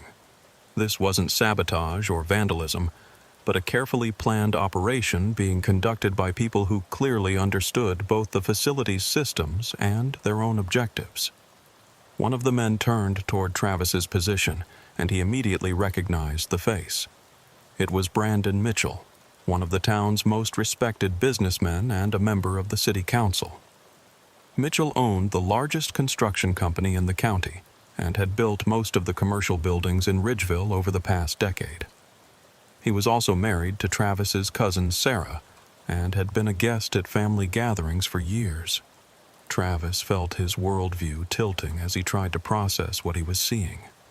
A city council member, someone he'd known personally for most of his adult life, was apparently involved in some kind of unauthorized activity at the water treatment facility. But what could Brandon Mitchell possibly want with the town's water supply? And why would he be conducting this operation in secret after hours with what appeared to be illegal entry? The answer came when Travis managed to get close enough to overhear part of their conversation. "The test results from the county lab came back clean," one of the men was saying, consulting a clipboard with what looked like scientific data. "No detection in any of the standard monitoring protocols. We can increase the concentration by another 15% without triggering the automated alarm systems." "Good," replied Mitchell. "We need to maintain those levels for at least another month. The preliminary environmental impact studies are scheduled to begin in November, and everything needs to be in compliance by then." "What about the state health department samples?" asked the third man, whom Travis now recognized as Kyle Walsh from the County Planning Commission. "Already taken care of," Mitchell responded. "Dr. Sarah at the County Health Laboratory knows what results to report. We've got complete coverage on that end of the operation." Travis realized he was witnessing something far more serious than vandalism or even theft. These men were deliberately contaminating Ridgeville's water supply, and they had inside help from both the county health department and the laboratory that was supposed to monitor water quality. But contaminating it with what?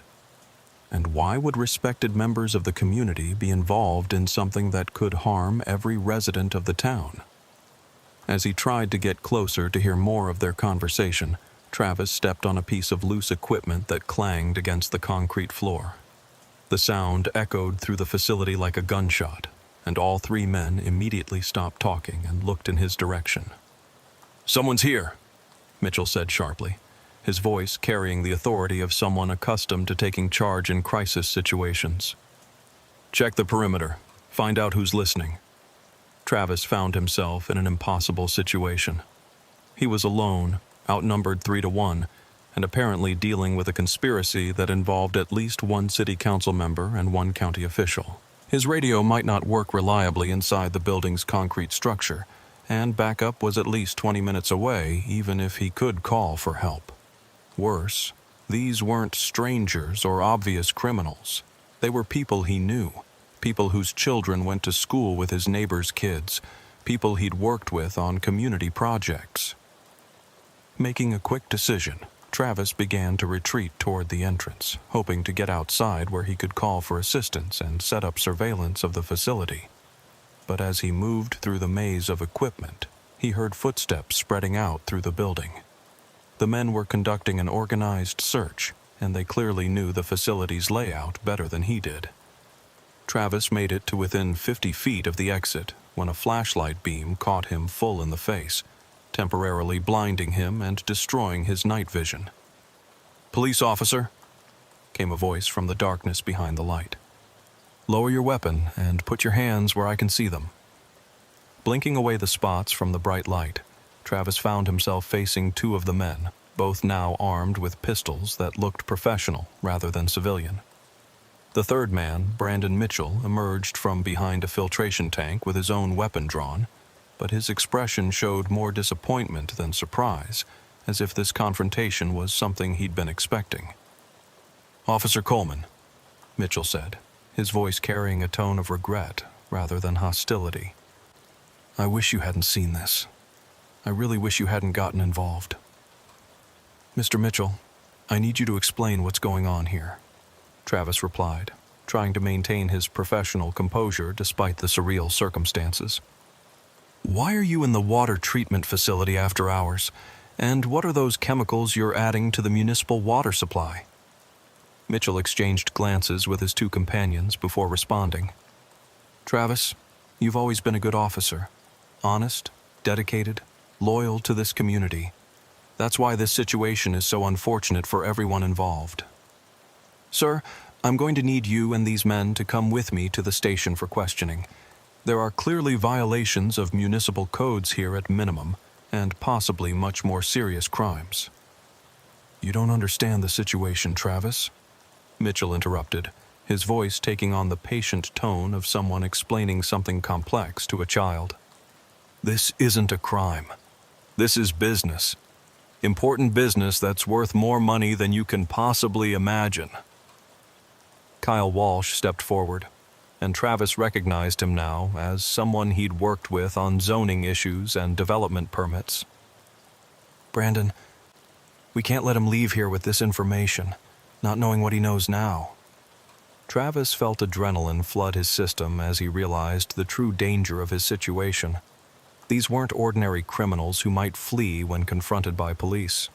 These were established members of the community who had too much invested in whatever operation they were running to let a police officer expose it. "Gentlemen, let's think about this carefully," Travis said, trying to keep his voice steady and project more confidence than he felt. "I'm a police officer investigating suspicious activity. Other officers know where I am and will be looking for me if I don't check in on schedule. The best thing for everyone is to cooperate with this investigation." Mitchell shook his head slowly, like a teacher correcting a student's wrong answer. "Travis, no one knows you're here. You didn't call for backup before entering the facility. You didn't report your entry to dispatch. Your radio won't work reliably inside this building due to the concrete construction and the electrical interference from our equipment, and everyone in the department knows you prefer to work alone when you can." The accuracy of Mitchell's assessment sent a chill through Travis. These men had clearly been watching police operations, studying patrol patterns and procedures, maybe for weeks or months. This wasn't a spur-of-the-moment crime. It was part of a long-term plan that had taken law enforcement response into account. "What do you want with the water supply?" Travis asked, still hoping to understand what he'd stumbled into. "What are those chemicals you're adding to the system?" "It's not what we're adding," Mitchell replied, his tone becoming more businesslike. "It's what we're preparing for. Travis, Ridgeville sits on one of the largest natural gas deposits in East Texas, the kind of deposit that could make everyone in this town wealthy beyond their wildest dreams. But there's been one significant obstacle to developing that resource." He gestured toward the filtration equipment around them. "Environmental regulations. The extraction methods we want to use would normally contaminate the groundwater and fail every EPA compliance test. But if the water supply already showed certain chemical signatures before we started drilling, if there were pre-existing contamination patterns in the municipal system..." Travis felt sick as he understood the implication. "You're pre-contaminating the water supply to hide industrial pollution that hasn't happened yet. We're preparing the regulatory environment for economic development that will transform this community," Mitchell corrected firmly. When the gas extraction begins next year, the environmental impact studies will show that any chemical signatures detected in groundwater samples were already present in the municipal water supply. No violations, no fines, no delays in development. And everyone in town is drinking contaminated water in the meantime. Carefully calculated low-level contamination, Walsh added, as if that made the situation more acceptable. Precisely measured to avoid immediate health effects while creating the chemical baseline we need for regulatory compliance. Most people will never experience any symptoms at all. Most people? Travis repeated, horror growing in his voice as he understood what Walsh was implying. Mitchell's expression hardened, and Travis could see the businessman calculating costs and benefits with the same cold logic he probably applied to construction contracts. Travis, you have a choice to make. You can join us and share in the prosperity that's coming to Ridgeville, or you can continue to be a problem that needs to be solved. The natural gas development is going to happen either way. The only question is whether you're going to be part of the solution or part of the obstacle. Looking into the faces of these three men, people he'd known and trusted for years, respected members of his community who were apparently willing to poison their neighbors for profit, Travis realized that his entire understanding of Ridgeville had been built on lies and assumptions. The good people doing honest work, the neighbors looking out for each other, the community values he'd spent his career protecting. It had all been a facade hiding something monstrous. I can't be part of this, Travis said quietly. I took an oath to protect the people of this community, and that's what I'm going to do. Mitchell nodded slowly, as if he'd expected that response. I was afraid you'd say that, Travis. I really was hoping we could work something out. The sound of footsteps echoed through the facility as more people entered the building. Travis turned to see Mayor Andrew Shane walking toward them, flanked by two other men Travis didn't recognize. Shane was dressed casually despite the late hour, suggesting he'd been expecting to be called to the water treatment plant. Officer Coleman, the mayor said formally, his voice carrying the authority of his office. I understand we have a problem here.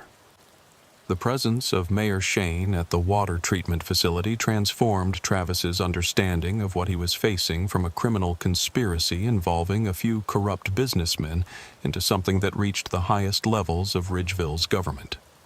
The mayor's calm demeanor and the organized way he'd arrived with additional personnel suggested this was a scenario they'd planned for, a contingency they'd hoped wouldn't be necessary but were prepared to implement if discovered.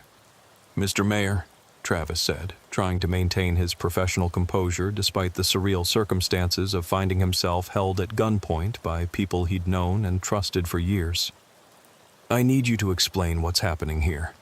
As a sworn law enforcement officer, I have an obligation to report violations of municipal code and potential crimes against public health and safety. Shane approached slowly, his hands visible and non-threatening, moving with the careful deliberation of someone who'd dealt with crisis situations before. Travis, I understand this looks bad from your perspective, but you're missing the bigger picture. What we're doing here isn't a crime. It's preparing Ridgeville for the most significant economic opportunity in our town's history. The two men flanking the mayor moved to positions that effectively blocked all exits from the filtration room, making Travis acutely aware that he was now surrounded and outnumbered 6-1. But what disturbed him more than the tactical disadvantage was the realization that these weren't strangers who'd invaded his community.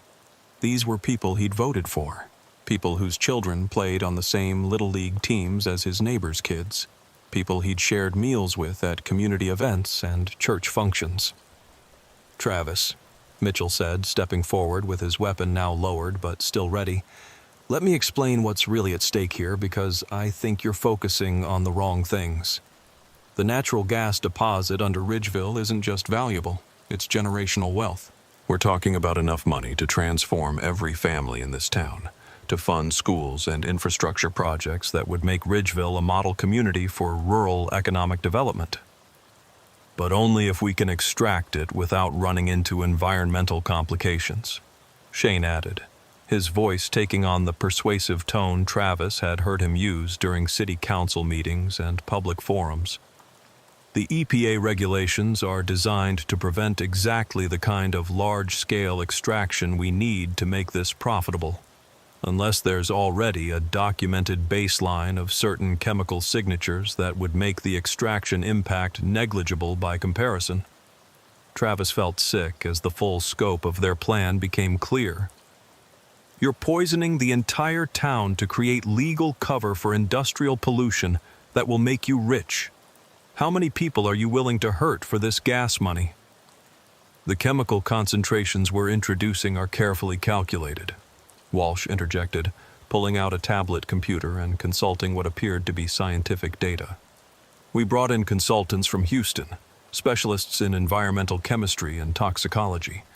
The contamination levels are designed to create the regulatory baseline we need while staying below the threshold for immediate or obvious health effects. Immediate health effects, Travis repeated, his voice carrying the horror he felt at what Walsh was casually describing. What about long-term effects? What about children, elderly people, pregnant women? What about people with compromised immune systems or existing health conditions? The uncomfortable silence that followed his question told Travis everything he needed to know about how much consideration they'd given to the human cost of their scheme. These men had calculated profit margins and regulatory requirements and legal liability, but they hadn't spent much time thinking about the 8-year-old girl down the street who'd been battling leukemia, or the elderly widow next door who was already struggling with diabetes and heart disease. Shane finally answered, his voice carrying the tone of someone who'd rehearsed justifications for difficult decisions. Travis, every development project involves calculated risks. The wealth this gas extraction will generate will more than pay for any healthcare costs that might arise. We'll have the resources to build the best medical facility in East Texas, to provide healthcare services that these families could never afford otherwise. That's assuming they survive to use it, Travis shot back. One of the men who'd arrived with Shane stepped forward. Travis recognized him now as Derek Sterling, who owned the largest ranch in the county and served on the school board. Sterling was also the father of 2 children who attended Ridgeville Elementary, which made his willingness to contaminate the town's water supply even more disturbing. Officer Coleman, you're thinking about this all wrong, Sterling said, his voice carrying the patient condescension of someone explaining something obvious to a slow student. This isn't about hurting people. It's about helping them. Ridgeville has been slowly dying for 20 years. Young people leave for Dallas or Houston because there's no economic future here. Businesses close because there's no customer base. Property values decline because there's no demand. This gas development will reverse all of those trends, bringing prosperity and opportunity back to our community. By slowly poisoning everyone who lives here. By creating the regulatory conditions necessary for economic development, Sterling corrected firmly. The contamination is temporary and minimal. Once the extraction operation begins, we'll implement state-of-the-art water treatment systems, the best technology money can buy. The water supply will actually be cleaner after development than it is now. Travis was struggling to process how these seemingly normal people, many of whom had families of their own in Ridgeville, could rationalize mass poisoning as community improvement. But he was beginning to understand that they genuinely believed their own justifications, that they'd convinced themselves that temporary harm to some people was acceptable if it led to long-term prosperity for the community. How long has this been going on? Travis asked. How long have you been contaminating the water supply? Mitchell consulted a notebook from his jacket pocket, flipping through pages of what appeared to be detailed records and schedules. We began Phase 1 in July with low-level introduction to establish baseline readings in the municipal system. Phase 2 started in September with increased concentrations designed to reach target contamination levels. We're currently in Phase 3, maintaining those levels until the preliminary environmental studies are completed in November. 4 months, Travis said, feeling the weight of what Mitchell was telling him. "You've been poisoning the town for 4 months." "We've been preparing for development," Shane corrected with the firmness of someone who'd had this argument before. "And the results have been exactly what our consultants predicted. No significant increase in hospital visits, no patterns of illness that would indicate problems with the water supply. The monitoring has been comprehensive and continuous." "What monitoring?" Travis demanded, sensing that there were more people involved in this conspiracy than he'd initially realized. "Dr. Sarah Martinez at the County Health Laboratory has been tracking all relevant health indicators," Walsh explained, consulting his tablet again. "Blood work from routine physical examinations, emergency room visits, school nurse reports, veterinary data from local animal clinics. Every metric that could indicate water quality problems. Everything has remained within normal statistical parameters." The mention of Dr. Martinez hit Travis like a physical blow. Sarah Martinez had been his family's doctor for 8 years. She'd treated his father's diabetes, his mother's blood pressure, had been a trusted and respected member of their community. Now he was learning she was complicit in a conspiracy to contaminate the water supply of the people who trusted her with their health. "How many people are involved in this operation?" Travis asked. "Everyone who needs to be," Shane replied, his answer both evasive and ominous. "This isn't some hastily organized criminal enterprise, Travis. This is a comprehensive development plan involving the top geological, environmental, and medical expertise we could afford. Every aspect has been carefully considered and professionally planned." Travis realized that what he was facing wasn't just a criminal conspiracy. It was a complete shadow government operating within Ridgeville's official institutions. These people had systematically identified every position that could potentially interfere with their plan and had either bought off, replaced, or neutralized the people in those positions. "What about the police department? Is Chief Anderson involved in this?" The hesitation before Shane answered told Travis more than any words could have. Chief Anderson had been Travis's mentor and friend for 12 years, the man who'd hired him, trained him, and guided his development as a police officer. The possibility that Anderson was part of this conspiracy felt like a betrayal that cut deeper than anything else he'd learned. "The chief has been supportive of economic development initiatives," Shane said carefully, his diplomatic language revealing nothing definitive but suggesting everything Travis feared. "That's not an answer." Mitchell stepped closer, his expression showing what might have been genuine regret. "Travis, Chief Anderson knows that major industrial development is coming to Ridgeville. He's been briefed on the security and logistical challenges that will involve the need for additional personnel and equipment to handle increased traffic and potential protests. But he hasn't been given details about the preliminary environmental preparation work we're doing. So he doesn't know you're poisoning people. He doesn't know about the baseline establishment program," Shane corrected, his voice becoming more formal, "because his knowledge of those details isn't necessary for his role in the overall project. Everyone involved knows only what they need to know to fulfill their specific responsibilities." Travis understood now why he'd been caught so completely off guard by what he'd discovered. The conspiracy was organized with military-style compartmentalization, where most participants didn't understand the full scope of what they were involved in. This approach would make people more willing to participate and less likely to develop ethical qualms about their contributions to the overall operation. "What's my role supposed to be in this project?" Travis asked. Sterling smiled, and Travis could see the man was genuinely pleased to be discussing what he obviously considered a generous opportunity. "Security and crowd control during the construction phase. Industrial development on this scale always generates protests from environmental groups and outside agitators, and we'll need experienced law enforcement officers to maintain order and protect our workers and equipment. It's a consulting position that could easily be worth an additional $50,000 per year." $50,000. Travis thought about his modest police salary, his aging patrol car, the student loans he was still paying off from his criminal justice degree, the small apartment he rented because he couldn't afford a down payment on a house. In a town like Ridgeville, an extra $50,000 a year would transform his financial situation completely. But it would also make him complicit in the systematic poisoning of every person he'd sworn to protect and serve. "I can't do this," Travis said, his voice barely above a whisper.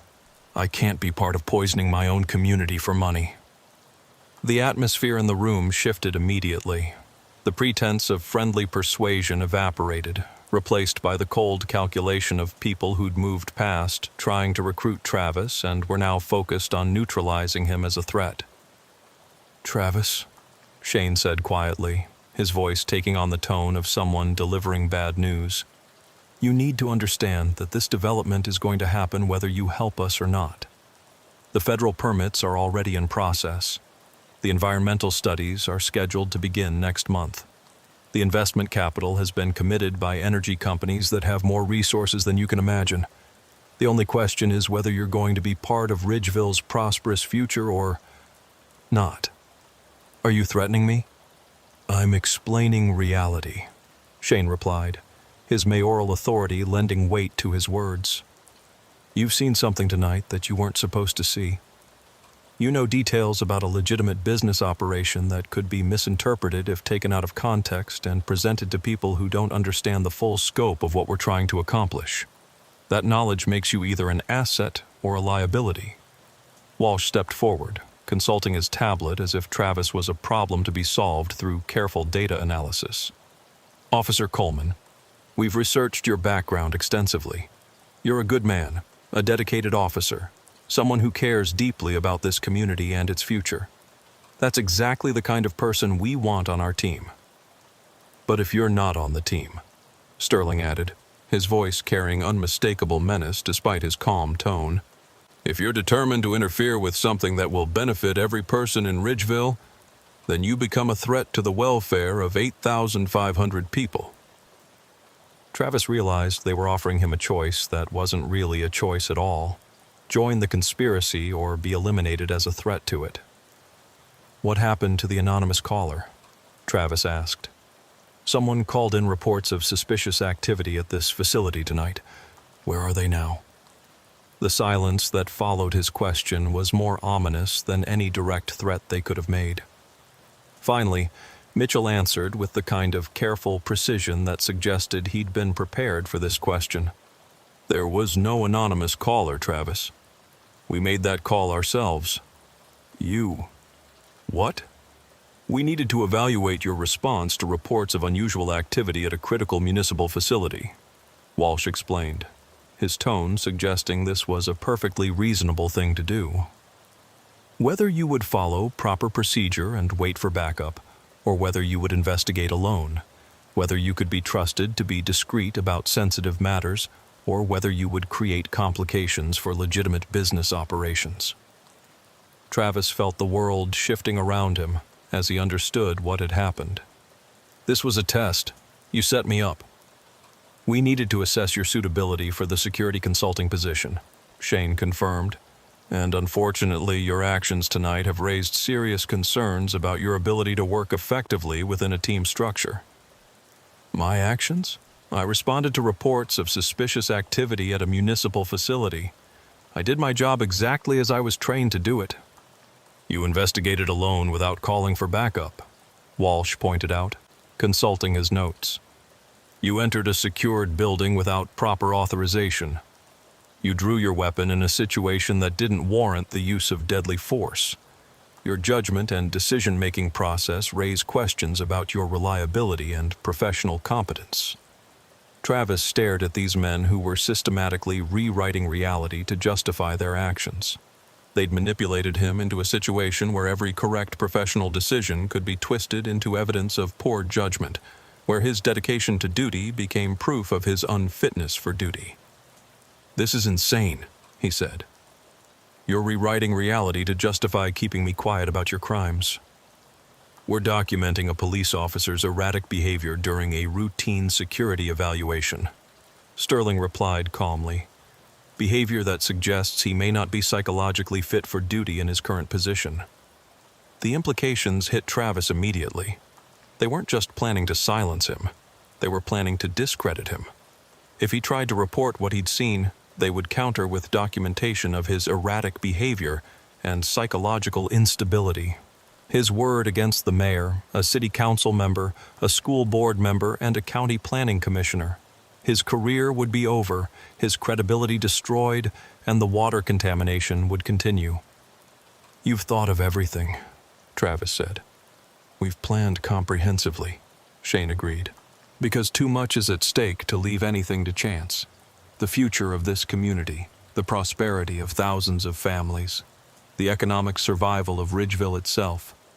All of that depends on this project succeeding." Travis looked around the room at these 6 men who represented the power structure of his hometown. Men he'd trusted, respected, some he'd even voted for. Men who were calmly discussing the best way to handle a police officer who'd discovered their plan to poison 8,000 people for profit. "I need time to think about this," Travis said, knowing that any decision he made would fundamentally change the rest of his life. "Of course," Shane replied reasonably. "But Travis, you need to understand that your thinking time is limited. The project timeline doesn't allow for extended delays or complications. We'll need your decision within 24 hours. "And if I decide I can't be part of this operation?" The question hung in the air for a long moment before Sterling answered with the kind of euphemistic language that didn't disguise the underlying threat. "Then we'll have to manage you as a risk to the project." Travis understood that managing him as a risk could mean anything from forced early retirement to something far more permanent. These people had too much invested in their operation to let one police officer interfere with plans that could generate millions of dollars in profit. 24 hours, Shane repeated. "Meet us tomorrow night at the same time, same place, with your decision." As the 6 men began to file out of the facility, Mitchell paused beside Travis. Despite everything that had happened, his expression seemed to carry genuine regret. "For what it's worth, Travis, I hope you make the right choice. Ridgeville needs good police officers, and you've always been one of the best." "I've always been honest," Travis replied. "That's not going to change." Mitchell's expression darkened. "Travis, honesty is a luxury we can't afford right now. Too much money, too many jobs, too many families' futures depend on this project succeeding. Sometimes the greater good requires individuals to make personal sacrifices." After the men left, Travis remained alone in the water treatment facility, surrounded by the evidence of their contamination operation. The chemical storage containers, the monitoring equipment, the careful documentation of their systematic poisoning program. It was all still there, hidden in plain sight within a municipal facility that every resident of Ridgeville trusted to provide them with safe drinking water. Travis took photographs of everything he could document with his phone, though he suspected the evidence would be removed or destroyed long before he could present it to any authority who might take action. These people had been planning for months or years. They wouldn't have overlooked the possibility of photographic evidence. As he made his way back to his patrol car, Travis tried to process the impossible situation he found himself in. He was a police officer who'd discovered a criminal conspiracy involving the mayor, city council, school board, and county health department. The people he would normally report crimes to were the criminals.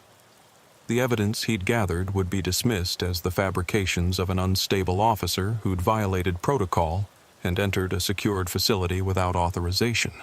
Worse, he was now faced with a choice that would define the rest of his life: join the conspiracy and become complicit in mass poisoning, or resist and face elimination as a threat to a project worth millions of dollars.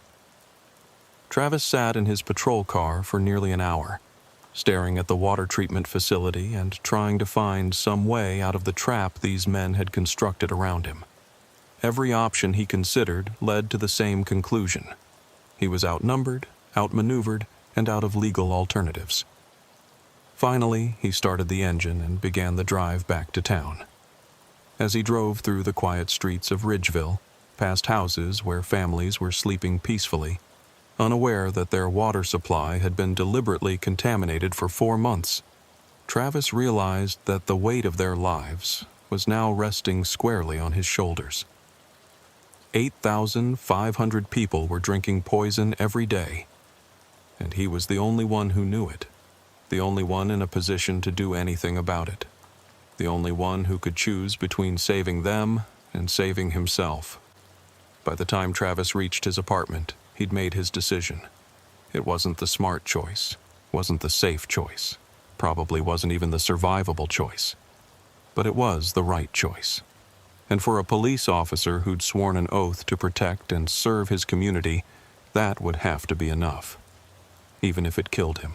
Travis spent the night at his kitchen table, surrounded by maps of Ridgeville's water distribution system and what little documentation he could find about municipal water quality standards.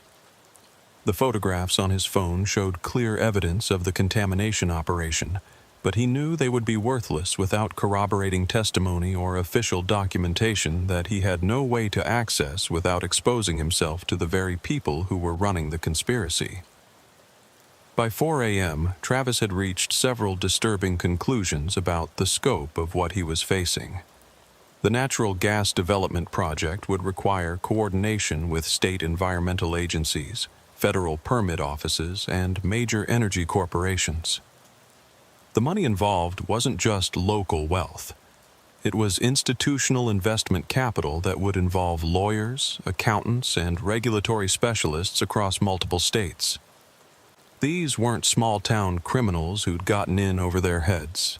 They were the local implementation team for a sophisticated, well-funded operation that had probably been in development for years before the first chemicals were added to Ridgeville's water supply.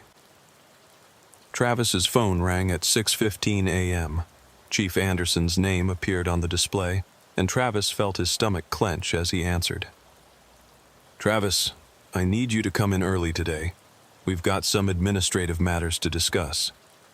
"Yes, sir. What kind of administrative matters?"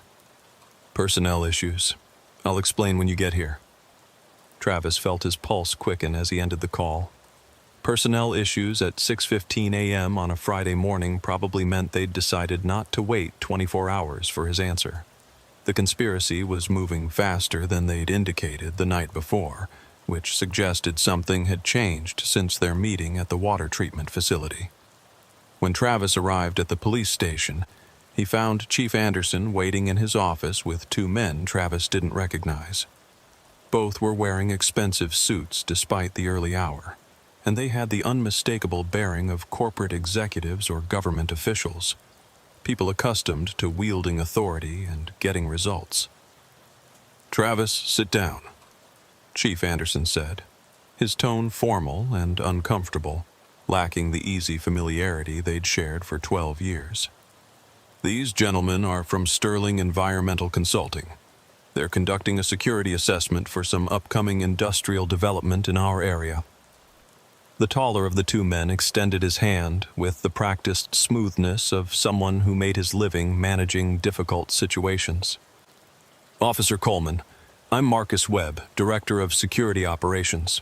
This is my colleague Austin Hayes, our legal counsel."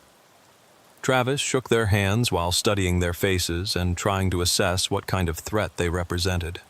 Webb had the build and posture of former military or law enforcement, probably someone who'd moved into private security after a government career. Hayes looked like corporate legal, expensive suit, calculated smile, eyes that revealed nothing about his thoughts or intentions. "Gentlemen, I'm not sure what this is about, but I've got patrol duties to attend to." "Actually, Travis, you're on administrative leave as of this morning," Chief Anderson said, avoiding Travis's eyes as he delivered the news.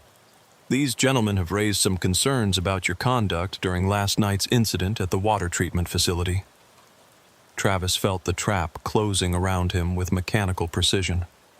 They'd moved much faster than expected, bringing in outside specialists to handle the situation with professional efficiency. "What concerns?"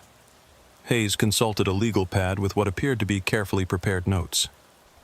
"Officer Coleman, You entered a secured municipal facility without authorization from the appropriate oversight agencies. You drew your service weapon in the absence of any apparent threat to public safety. You failed to follow proper protocols for investigating suspicious activity reports. These actions raise serious questions about your judgment and your psychological fitness for duty. I was responding to a report of suspicious activity at a critical infrastructure facility. My actions were entirely appropriate for the circumstances as I understood them. What suspicious activity? Webb asked, his voice carrying the tone of someone who already knew the answer and was testing Travis's response.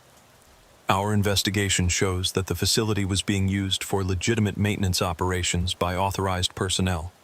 No crimes were committed, no municipal codes were violated, no public safety issues were identified. You appear to have misinterpreted routine municipal maintenance as criminal activity. Travis stared at these men who were rewriting reality with professional efficiency, supported by documentation that would probably appear completely legitimate to anyone who wasn't aware of the true situation. I witnessed chemical contamination equipment. I heard conversations about poisoning the water supply. Hayes made notes on his legal pad. Officer Coleman, do you have any training or certification in water treatment systems? Any technical expertise that would allow you to distinguish between legitimate water treatment equipment and what you call contamination equipment? I know the difference between normal operations and... You know the difference based on what training? Webb interrupted. What specialized education gives you the authority to determine what equipment belongs in a municipal water treatment facility? Travis realized they were systematically undermining every aspect of his testimony by questioning his qualifications and expertise. By the time they finished, anything he said would sound like the uninformed opinions of an officer who'd misunderstood what he was seeing. Chief Anderson leaned forward, his expression showing what appeared to be genuine concern. Travis, these gentlemen are recommending a comprehensive psychological evaluation. They're concerned that the stress of police work may be affecting your perception of routine situations. Chief, you've known me for 12 years. Do you think I'm having psychological problems? Anderson's uncomfortable silence lasted several seconds too long, and when he finally answered, Travis could hear the careful phrasing of someone who'd been coached on what to say. Travis, I think you've been working too many night shifts, dealing with too much stress, maybe not getting enough sleep. A psychological evaluation would be good for everyone. It would either confirm that you're fine and clear up these concerns, or it would identify issues that we can address before they become serious problems. And if I refuse the evaluation? Hayes answered with the smooth professionalism of someone who'd delivered similar ultimatums many times before.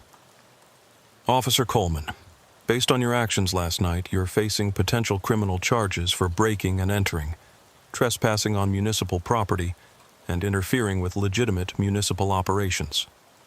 The psychological evaluation is being offered as an alternative to criminal prosecution. The threat was clear and professionally delivered.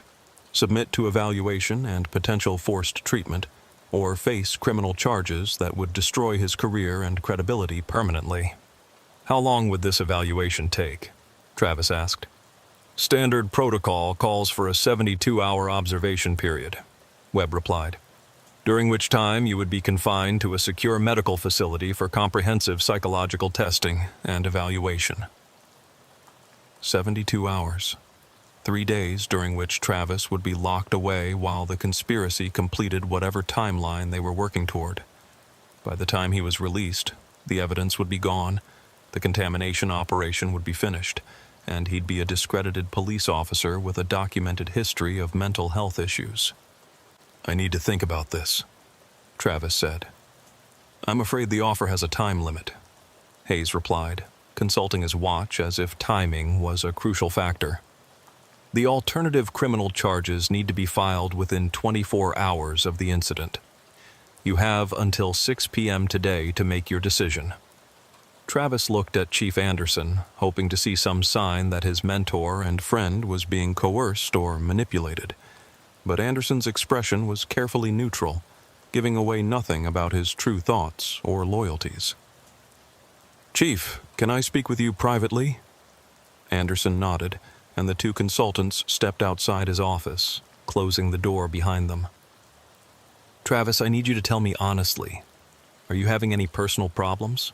Stress, depression, family issues, anything that might affect your judgment or decision-making? Chief, I need you to tell me honestly. Do you know what's really happening at the water treatment facility? Anderson stared at him for a long moment, and Travis could see internal conflict in his expression. Travis, I know that economic development is coming to Ridgeville.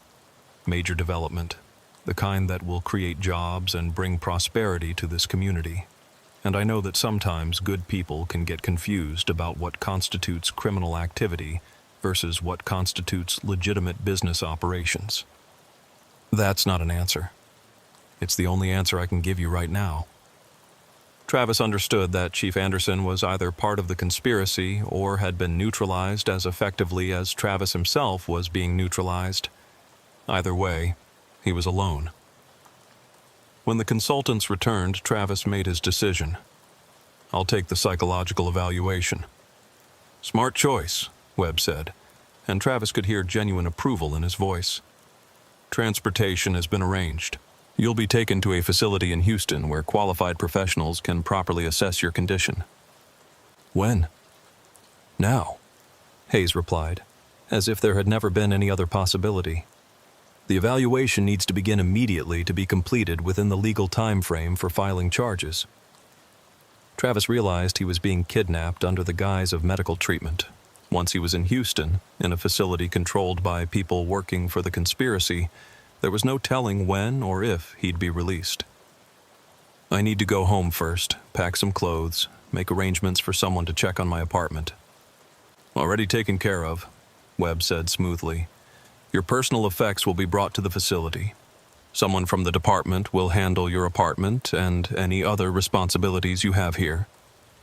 They weren't even pretending anymore that this was voluntary. Travis was being forcibly removed from Ridgeville before he could interfere with their operation. As they escorted him from the police station, Travis caught sight of Officer Nicole Martinez arriving for her morning shift. She looked confused and concerned to see him leaving with strangers in suits. But before she could approach or ask questions, Chief Anderson intercepted her and began explaining something in low, urgent tones. The last thing Travis saw as they drove away from the Ridgeville Police Department was Nicole's shocked expression as she realized what was happening to her partner and friend.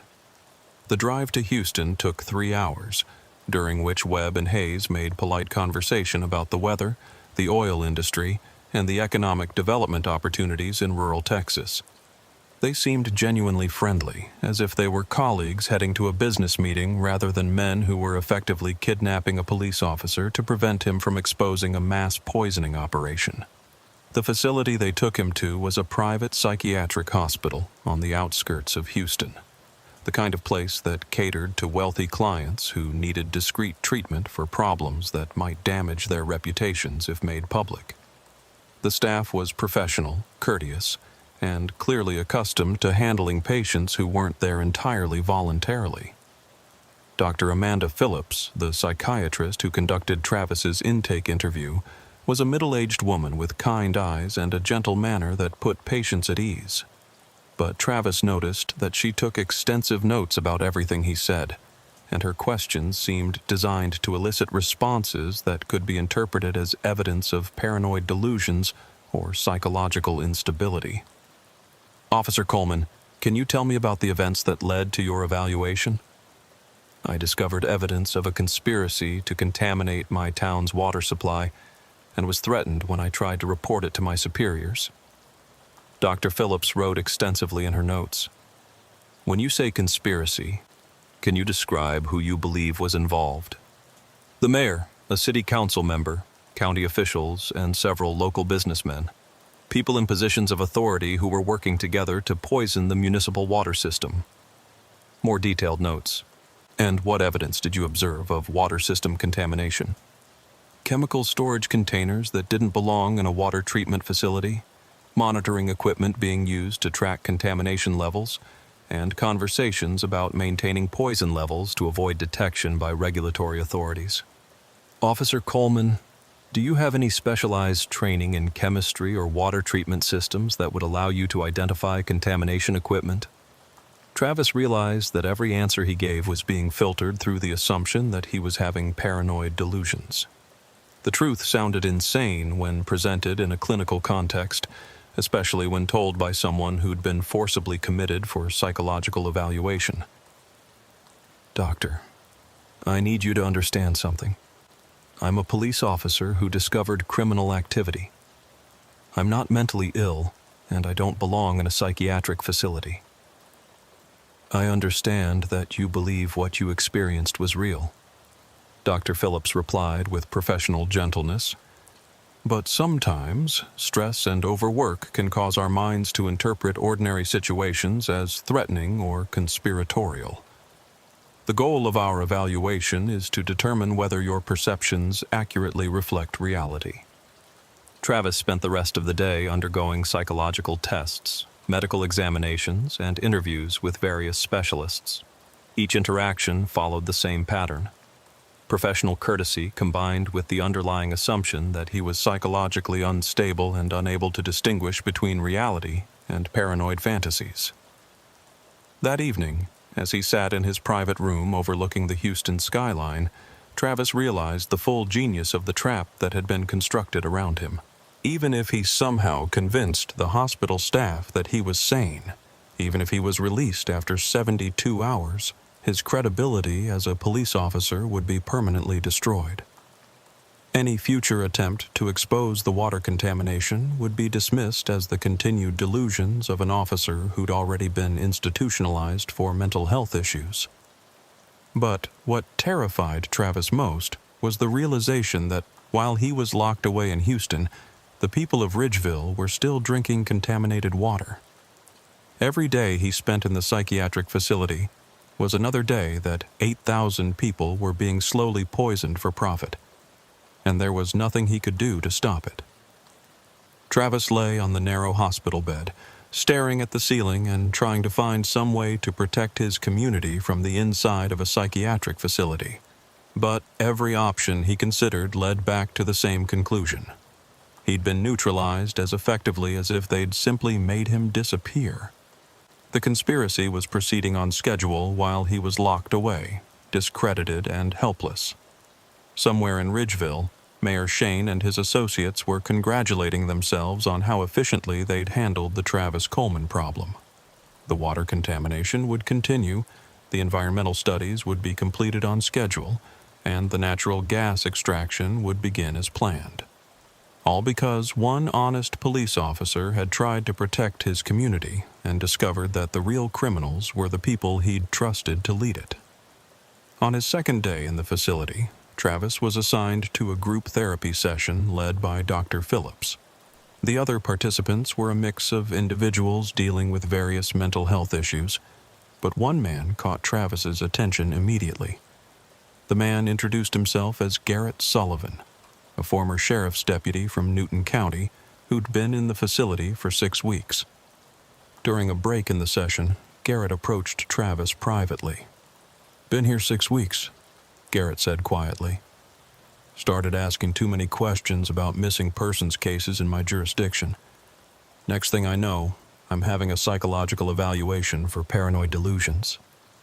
Travis felt a chill of recognition. What kind of missing persons cases? Rural folks mostly, people who lived alone, didn't have much family.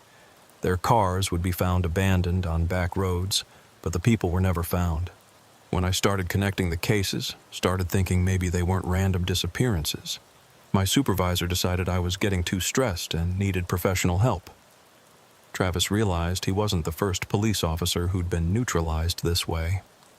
There were probably others across East Texas, law enforcement officers who'd gotten too close to various criminal operations and had been discredited through forced psychiatric evaluation. "How many of us are there?" Travis asked. "In this facility? At least 3 that I know of. Maybe more who haven't identified themselves yet." That afternoon, Travis requested a private meeting with Dr. Phillips in her office. Officer Coleman, how are you feeling about your treatment so far? Doctor, I need to ask you something, and I hope you'll give me an honest answer. How many law enforcement officers have been patients here in the past year? Dr. Phillips's expression became guarded. I'm not sure I understand the relevance of that question to your treatment. Please, just answer the question. After a long pause, she replied, Several. We specialize in treating first responders who develop occupational stress disorders. How many is several? Officer Coleman, I think we should focus on your specific situation rather than... Doctor, I think you should know that Garrett Sullivan told me about missing persons cases in Newton County, and I'd be willing to bet that every law enforcement officer who's been treated here was investigating something that involved corruption, organized crime, or systematic cover-ups by people in positions of authority. Dr. Phillips's silence confirmed his suspicion. You know, don't you? Travis continued. You know that some of your patients aren't mentally ill. They're police officers and deputies and investigators who got too close to something that powerful people wanted to keep hidden. Officer Coleman, even if that were true, what would you expect me to do about it?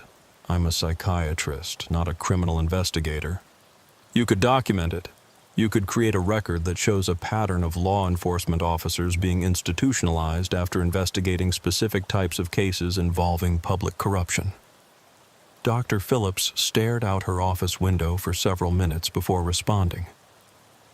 Officer Coleman, I became a psychiatrist to help people who are genuinely suffering from mental illness. But over the past 2 years, I've been seeing more and more patients who don't seem to fit the typical profiles for the conditions they've been diagnosed with. Patients like me and Garrett. Patients who tell consistent, detailed stories about criminal conspiracies that they claim to have witnessed. Patients who seem completely rational and competent except for their delusions about corruption and cover-ups involving people in positions of authority.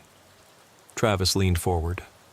Doctor, what if they're not delusions? What if some of your patients are telling the truth? Then I'm being used as an instrument of oppression, Dr. Phillips said quietly. I'm being used to silence people who've discovered things that powerful interests want to keep hidden. Will you help us? Dr. Phillips was quiet for a long time, clearly wrestling with the ethical implications of what Travis was suggesting. Finally, she spoke. I can't help you escape. And I can't falsify your psychiatric evaluation. But I can document everything you and the other officers have told me. I can create a record that establishes the pattern you're describing. And then what?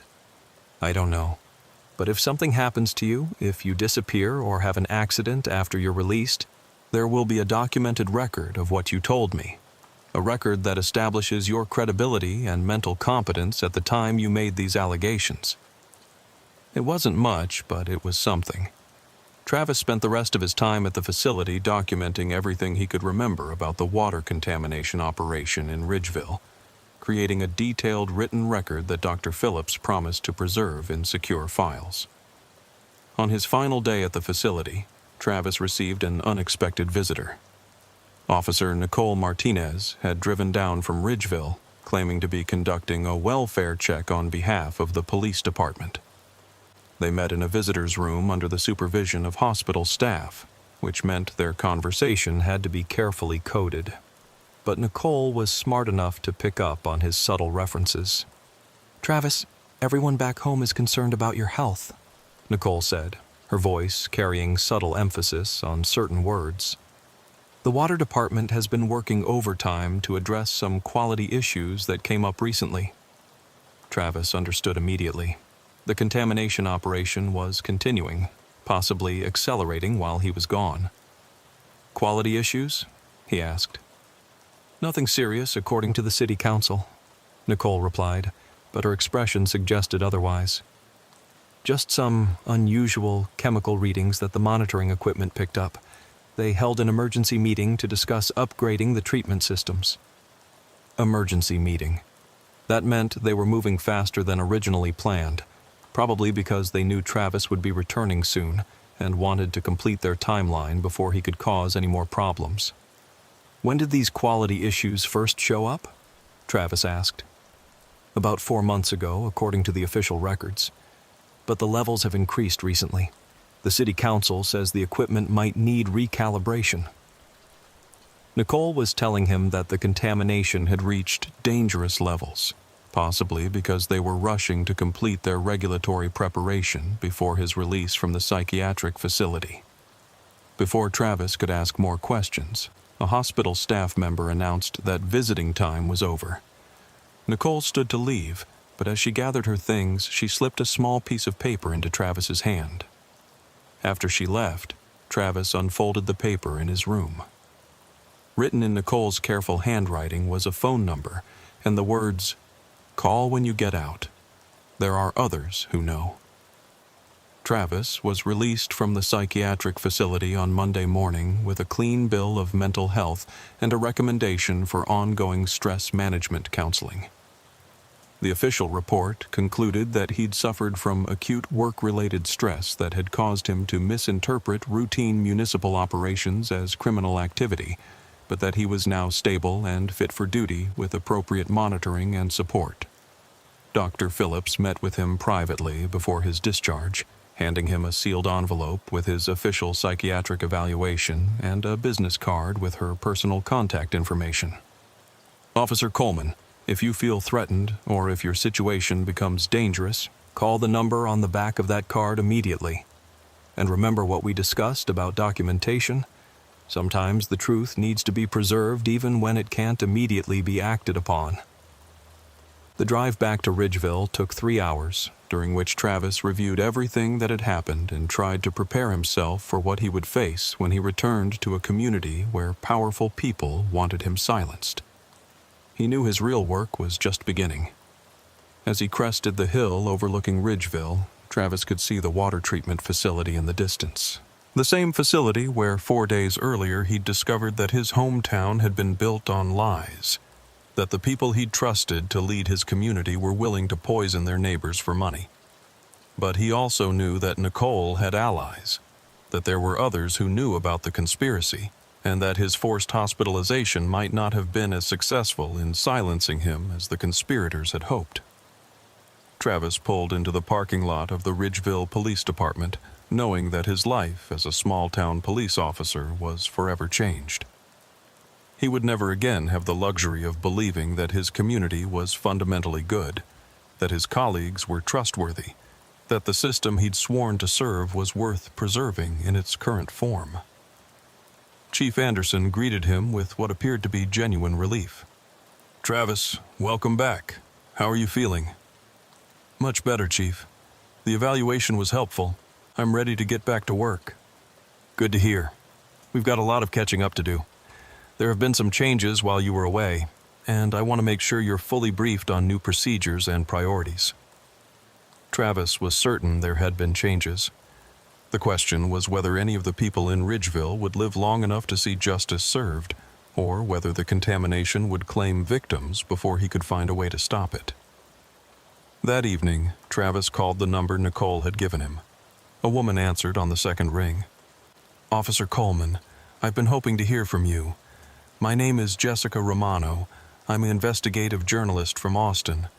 Nicole told me what you discovered at the water treatment facility." "Ms. Romano, how much do you know about the situation in Ridgeville?" "More than you might expect. Your case fits a pattern I've been tracking across rural East Texas. Communities where local officials have been compromised by energy development interests, where police officers investigating corruption have been neutralized through forced psychiatric evaluation." Travis felt a mixture of hope and horror. Hope that someone with resources and connections was aware of the conspiracy. Horror at learning that what had happened to him was part of a larger pattern. How many cases like mine? 11 documented incidents over the past 3 years. Police officers, sheriff's deputies, even a few federal investigators who got too close to operations involving illegal resource extraction and environmental crimes. Travis realized he wasn't an isolated victim. He was part of a systematic program to eliminate law enforcement interference with industrial crime operations. "Ms. Romano, The people in Ridgeville are still drinking contaminated water. Every day that passes is another day they're being poisoned. I know. That's why I've been working with a federal environmental crimes task force to build a case. But we need evidence, Officer Coleman. We need documentation that will hold up in federal court. I have photographs on my phone, but I'm not sure they'll be enough. Actually, they might be more valuable than you think. Combined with water samples that independent laboratories have been analyzing and testimony from other officers who've been silenced like you were, we might have enough to trigger a federal investigation. Other officers? The deputy from Newton County you met at the facility, a sheriff from Jasper County, 3 Texas Rangers who were investigating rural crime patterns involving energy company corruption. They've all been institutionalized for psychological evaluation after getting too close to various operations. Travis understood the scope of what they were fighting. It wasn't just about Ridgeville or even East Texas. It was a systematic program to neutralize law enforcement oversight of illegal industrial operations across the region. What do you need from me? Your complete testimony, documented and verified. Dr. Phillips has agreed to provide her professional assessment of your mental competence, which will help establish your credibility. When we present this case to federal authorities, we need to demonstrate that you were a reliable witness who was systematically discredited to prevent you from exposing criminal activity. And then what? Then we expose everything. The water contamination, the systematic corruption of local officials, the forced institutionalization of police officers, the environmental crimes being committed across rural Texas. All of it. 3 days later, Travis received a call from Nicole asking him to meet her at a diner in the next county. When he arrived, he found her sitting in a corner booth with 2 other people, a middle-aged woman in a business suit and a younger man wearing jeans and a polo shirt. Travis, this is Jessica Romano, the journalist I mentioned. And this is Special Agent Marcus Tyler from the Environmental Protection Agency's Criminal Investigation Division. Tyler showed his federal credentials. Officer Coleman, we've been investigating environmental crimes involving energy companies across East Texas for the past 18 months. Your case provides crucial evidence for a federal prosecution we've been building. What kind of prosecution? Romano spread files across the table. Conspiracy to violate federal environmental laws, systematic corruption of public officials, criminal interference with regulatory oversight, and, in your case specifically, conspiracy to contaminate public water supplies and criminal retaliation against a law enforcement officer. We've been documenting similar operations in 12 counties, Tyler added. Energy companies working with local officials to circumvent environmental regulations, using systematic contamination to hide industrial pollution, and neutralizing any law enforcement officers who discover their operations. Travis stared at the files, which contained photographs, documents, and what appeared to be extensive evidence of criminal activity across multiple jurisdictions. How long have you known about this? We've suspected for over a year, Tyler replied, but proving it required finding law enforcement officers who'd witnessed the operations firsthand and were willing to testify. Officers like you who discovered the crimes and were systematically discredited to prevent them from reporting what they'd seen. Will this stop the contamination in Ridgeville? We're obtaining federal warrants to shut down all related operations immediately, Tyler said. Emergency injunctions to halt any contamination activities, followed by comprehensive environmental remediation and criminal prosecutions of everyone involved. Romano leaned forward. Officer Coleman, you need to understand that what you discovered in Ridgeville is part of a much larger criminal enterprise.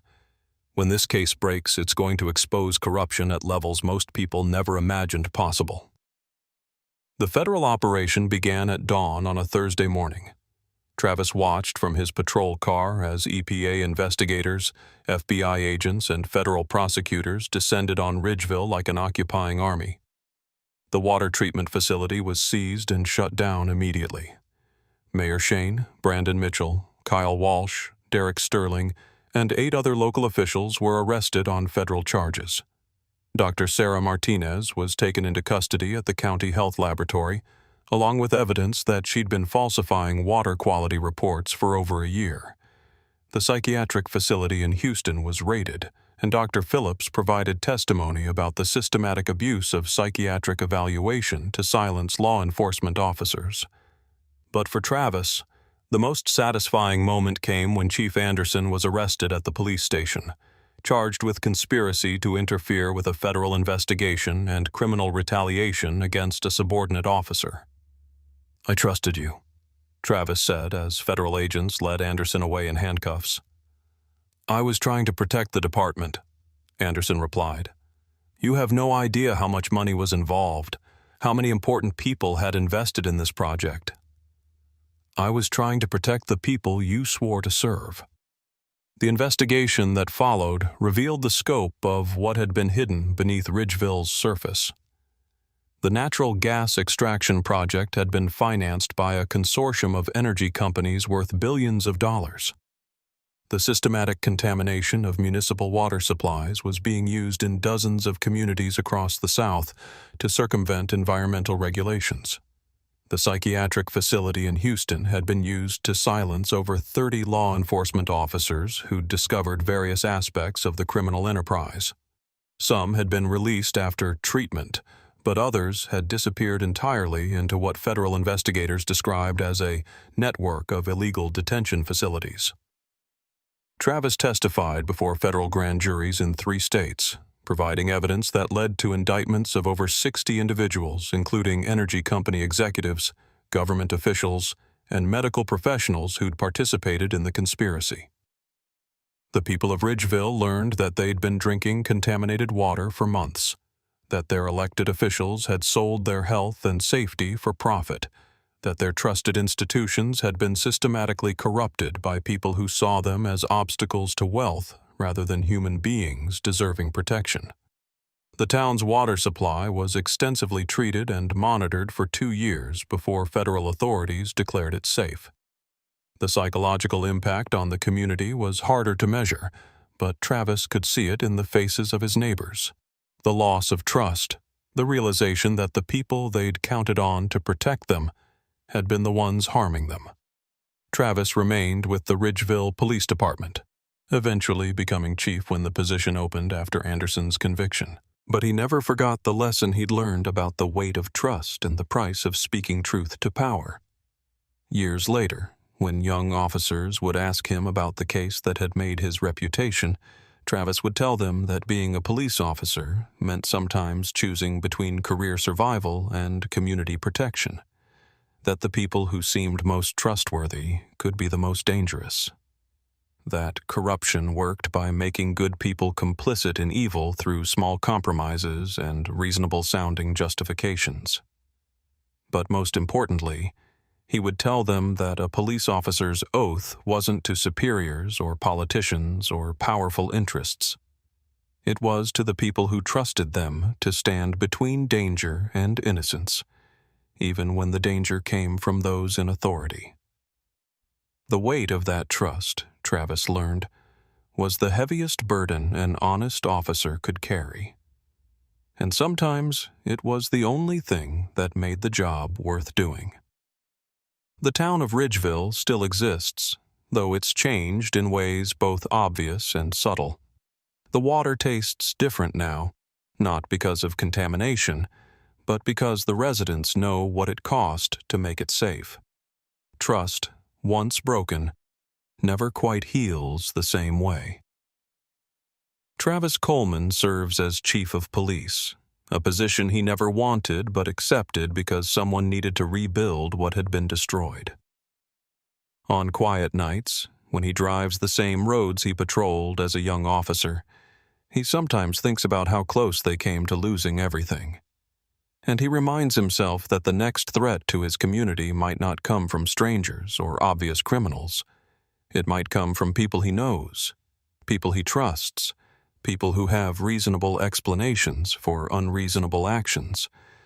The weight of trust, Travis learned, never gets lighter. It only gets more precious as you understand how easily it can be broken, and how hard it is to rebuild once it's gone.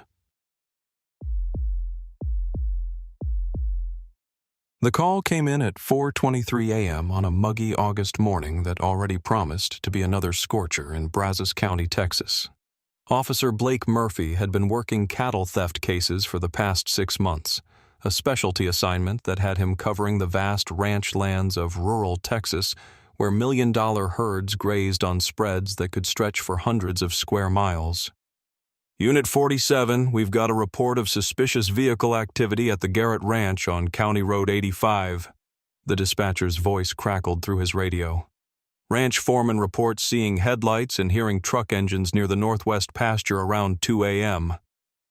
Blake acknowledged the call and began the 40-minute drive to the Garrett property, one of the largest cattle operations in the county with over 12,000 head of prime Angus beef scattered across nearly 50,000 acres.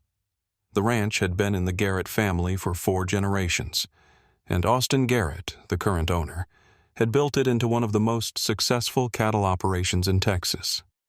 As Blake drove through the pre-dawn darkness, his headlights cutting through the humid air that clung to the asphalt like syrup, he reflected on how cattle theft had evolved over the years he'd been working these cases. What used to be desperate cowboys rustling a few head for quick money had become sophisticated criminal operations involving semi-trucks, mobile processing equipment, and organized rings that could steal, butcher, and sell hundreds of cattle before the theft was even discovered. The modern cattle thief was more likely to be a businessman with connections to processing plants and distribution networks than a desperate rancher trying to make ends meet. The profit margins were enormous. A single trailer load of stolen cattle could be worth over $100,000, and with proper documentation and processing, the meat could be laundered through legitimate food distribution channels within days. Blake had worked 23 cattle theft cases in the past year, recovering over $3 million worth of stolen livestock. But he'd also noticed patterns that suggested the random theft incidents he was investigating might be connected to larger criminal operations. Too many of the crimes showed similar methods, timing, and target selection to be coincidental. The thieves knew ranch schedules, security patterns, and had access to transportation and processing capabilities that went far beyond what individual criminals could organize. The Garrett Ranch entrance was marked by an impressive stone archway bearing the family name in wrought iron letters. Blake showed his identification to the security guard at the gate, itself an indication of how serious ranch security had become in recent years, and received directions to the ranch house where Austin Garrett was waiting for him. Garrett turned out to be a man in his early 50s with the weathered look of someone who'd spent his life outdoors. He was dressed in working clothes despite the early hour, suggesting he'd been up all night dealing with whatever had happened on his property. His expression was grim as he approached Blake's patrol car. "Officer Murphy, thanks for coming out so quickly. I've got dead cattle in my northwest pasture, and the circumstances are unusual." Blake followed Garrett's pickup truck across 15 miles of ranch roads to reach the affected area. As they drove, Garrett explained over the radio what his overnight security patrol had discovered. Around 2 a.m., our patrol noticed lights in a section of pasture where there shouldn't have been any activity. By the time they got there, whoever it was had gone. But they left behind one hell of a mess. The crime scene that awaited Blake was unlike anything he'd encountered in his cattle theft investigations. In a cleared area of about 2 acres, surrounded by temporary fencing that hadn't been there the day before, lay the carcasses of 43 cattle. But these animals hadn't been rustled in any traditional sense. They'd been systematically slaughtered and partially processed on site using professional equipment. Blake stepped out of his patrol car into the oppressive heat and immediately noticed the smell, not just death, but the industrial odors of a slaughterhouse operation. Professional-grade portable equipment had been set up in the cleared area, hydraulic lifts, butchering stations, refrigeration units, and what appeared to be a complete mobile meat processing facility. The cattle had been killed with captive bolt guns, the same method used in legitimate slaughterhouses, then hung and partially processed according to commercial butchering standards. Every cut had been made with precision, every piece of meat removed with the efficiency that came from years of professional experience. "This isn't random theft," Blake said as he surveyed the scene, making notes in his patrol book while trying to process what he was seeing. "This is organized, professional, and temporary. They brought in sophisticated equipment, set up a complete processing operation, did their work efficiently, and cleaned up afterward." What made the scene even more disturbing was its surgical efficiency. Every piece of meat that could be easily transported had been removed with professional precision. What remained were the portions that would be difficult to move quickly: bones, organs, and cuts that required special handling or extended refrigeration. The criminals had taken only the most valuable and portable parts, leaving behind thousands of dollars worth of usable meat because it didn't fit their transportation and distribution requirements. "Mr. Garrett, when did you last check this section of your property?" 3 days ago during our regular patrol. Everything was normal then. No sign of any preparation, no equipment, no indication that anyone had been scouting the area." "And your cattle were all healthy, showing no signs of disease or injury?" "Prime breeding stock. Some of the best animals on the ranch, worth about $3,000 per head. Someone knew exactly which cattle to take and had the expertise to identify and select the most valuable animals from a herd of over 12,000. Blake began documenting the scene with his camera, but what struck him most was the level of organization required for what he was witnessing. This wasn't a crime of opportunity. It was a carefully planned operation that required advanced scouting, specialized equipment, transportation logistics, and personnel with professional butchering skills. As he worked, Blake's radio crackled with an update from dispatch that made his blood run cold. "Unit 47, we're receiving reports of similar incidents at 3 other ranches in your area. The Morrison spread, the Jenkins property, and the Walsh ranch all report evidence of overnight cattle processing operations." Blake felt his stomach drop as he understood the implications. 4 ranches hit simultaneously with identical methods suggested a coordinated operation involving multiple teams, extensive resources, and sophisticated planning. This wasn't cattle rustling, it was industrial-scale meat theft conducted with military precision. "Dispatch, I'm going to need forensic support, additional units, and supervisory response. We're looking at what appears to be organized criminal activity on a scale we haven't seen before." While waiting for backup, Blake interviewed Austin Garrett about ranch security, recent visitors, and any unusual activity in the area. What he learned painted a picture of criminals who had done extensive reconnaissance before carrying out their operation. "Someone knew our patrol schedule," Garrett explained, consulting a clipboard with security logs. "They hit the northwest pasture during the longest gap between security rounds, from 11 p.m. to 3 a.m. They knew which cattle were the most valuable and exactly where they were grazing, and they had detailed knowledge of our property layout, including access roads that don't appear on any public maps." "Inside information?" "Has to be. No way outsiders could have known that much about our operations without help from someone who works here or has worked here recently. Someone with access to our security protocols, our cattle inventory systems, our property maps." Blake made careful notes about current and former employees, delivery services, veterinarians, feed suppliers, and anyone else who might have had access to detailed information about the ranch's operations and security procedures. By the time forensic specialists and additional officers arrived, Blake had identified several disturbing aspects of the crime that went beyond simple theft. The portable processing equipment was professional grade and expensive, the kind of machinery used by legitimate meat processing operations, not makeshift criminal enterprises.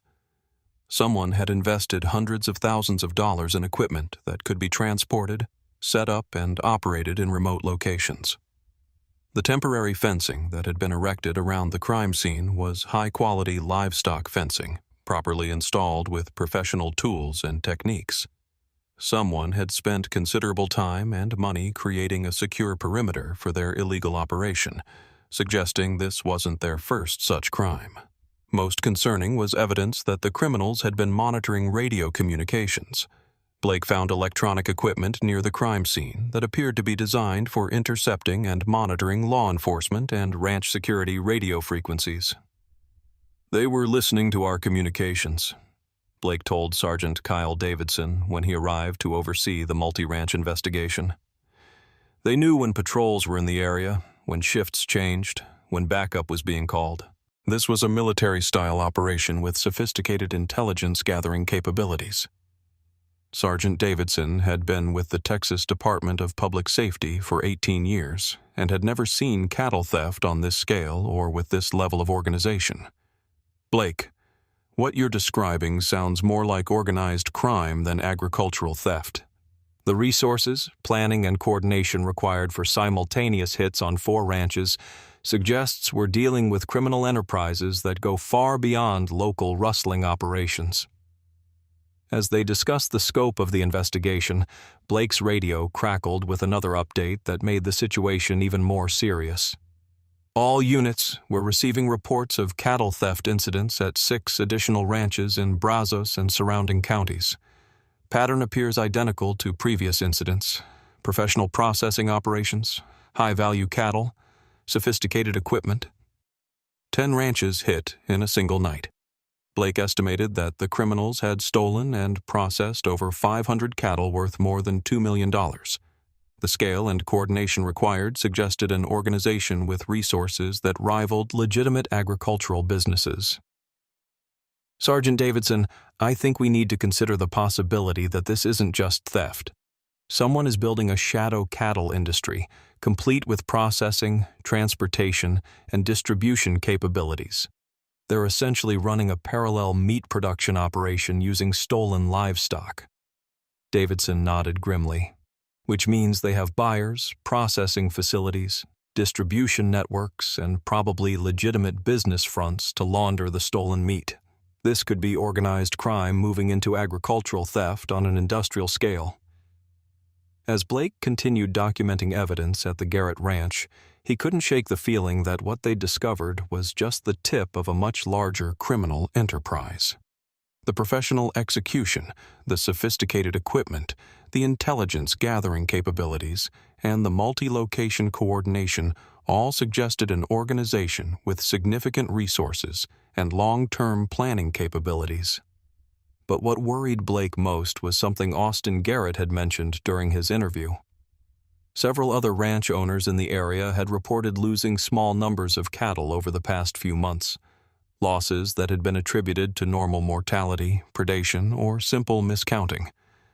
What if those earlier losses had been reconnaissance missions, a way for the criminals to test security systems and gather intelligence for the massive operation they'd carried out last night?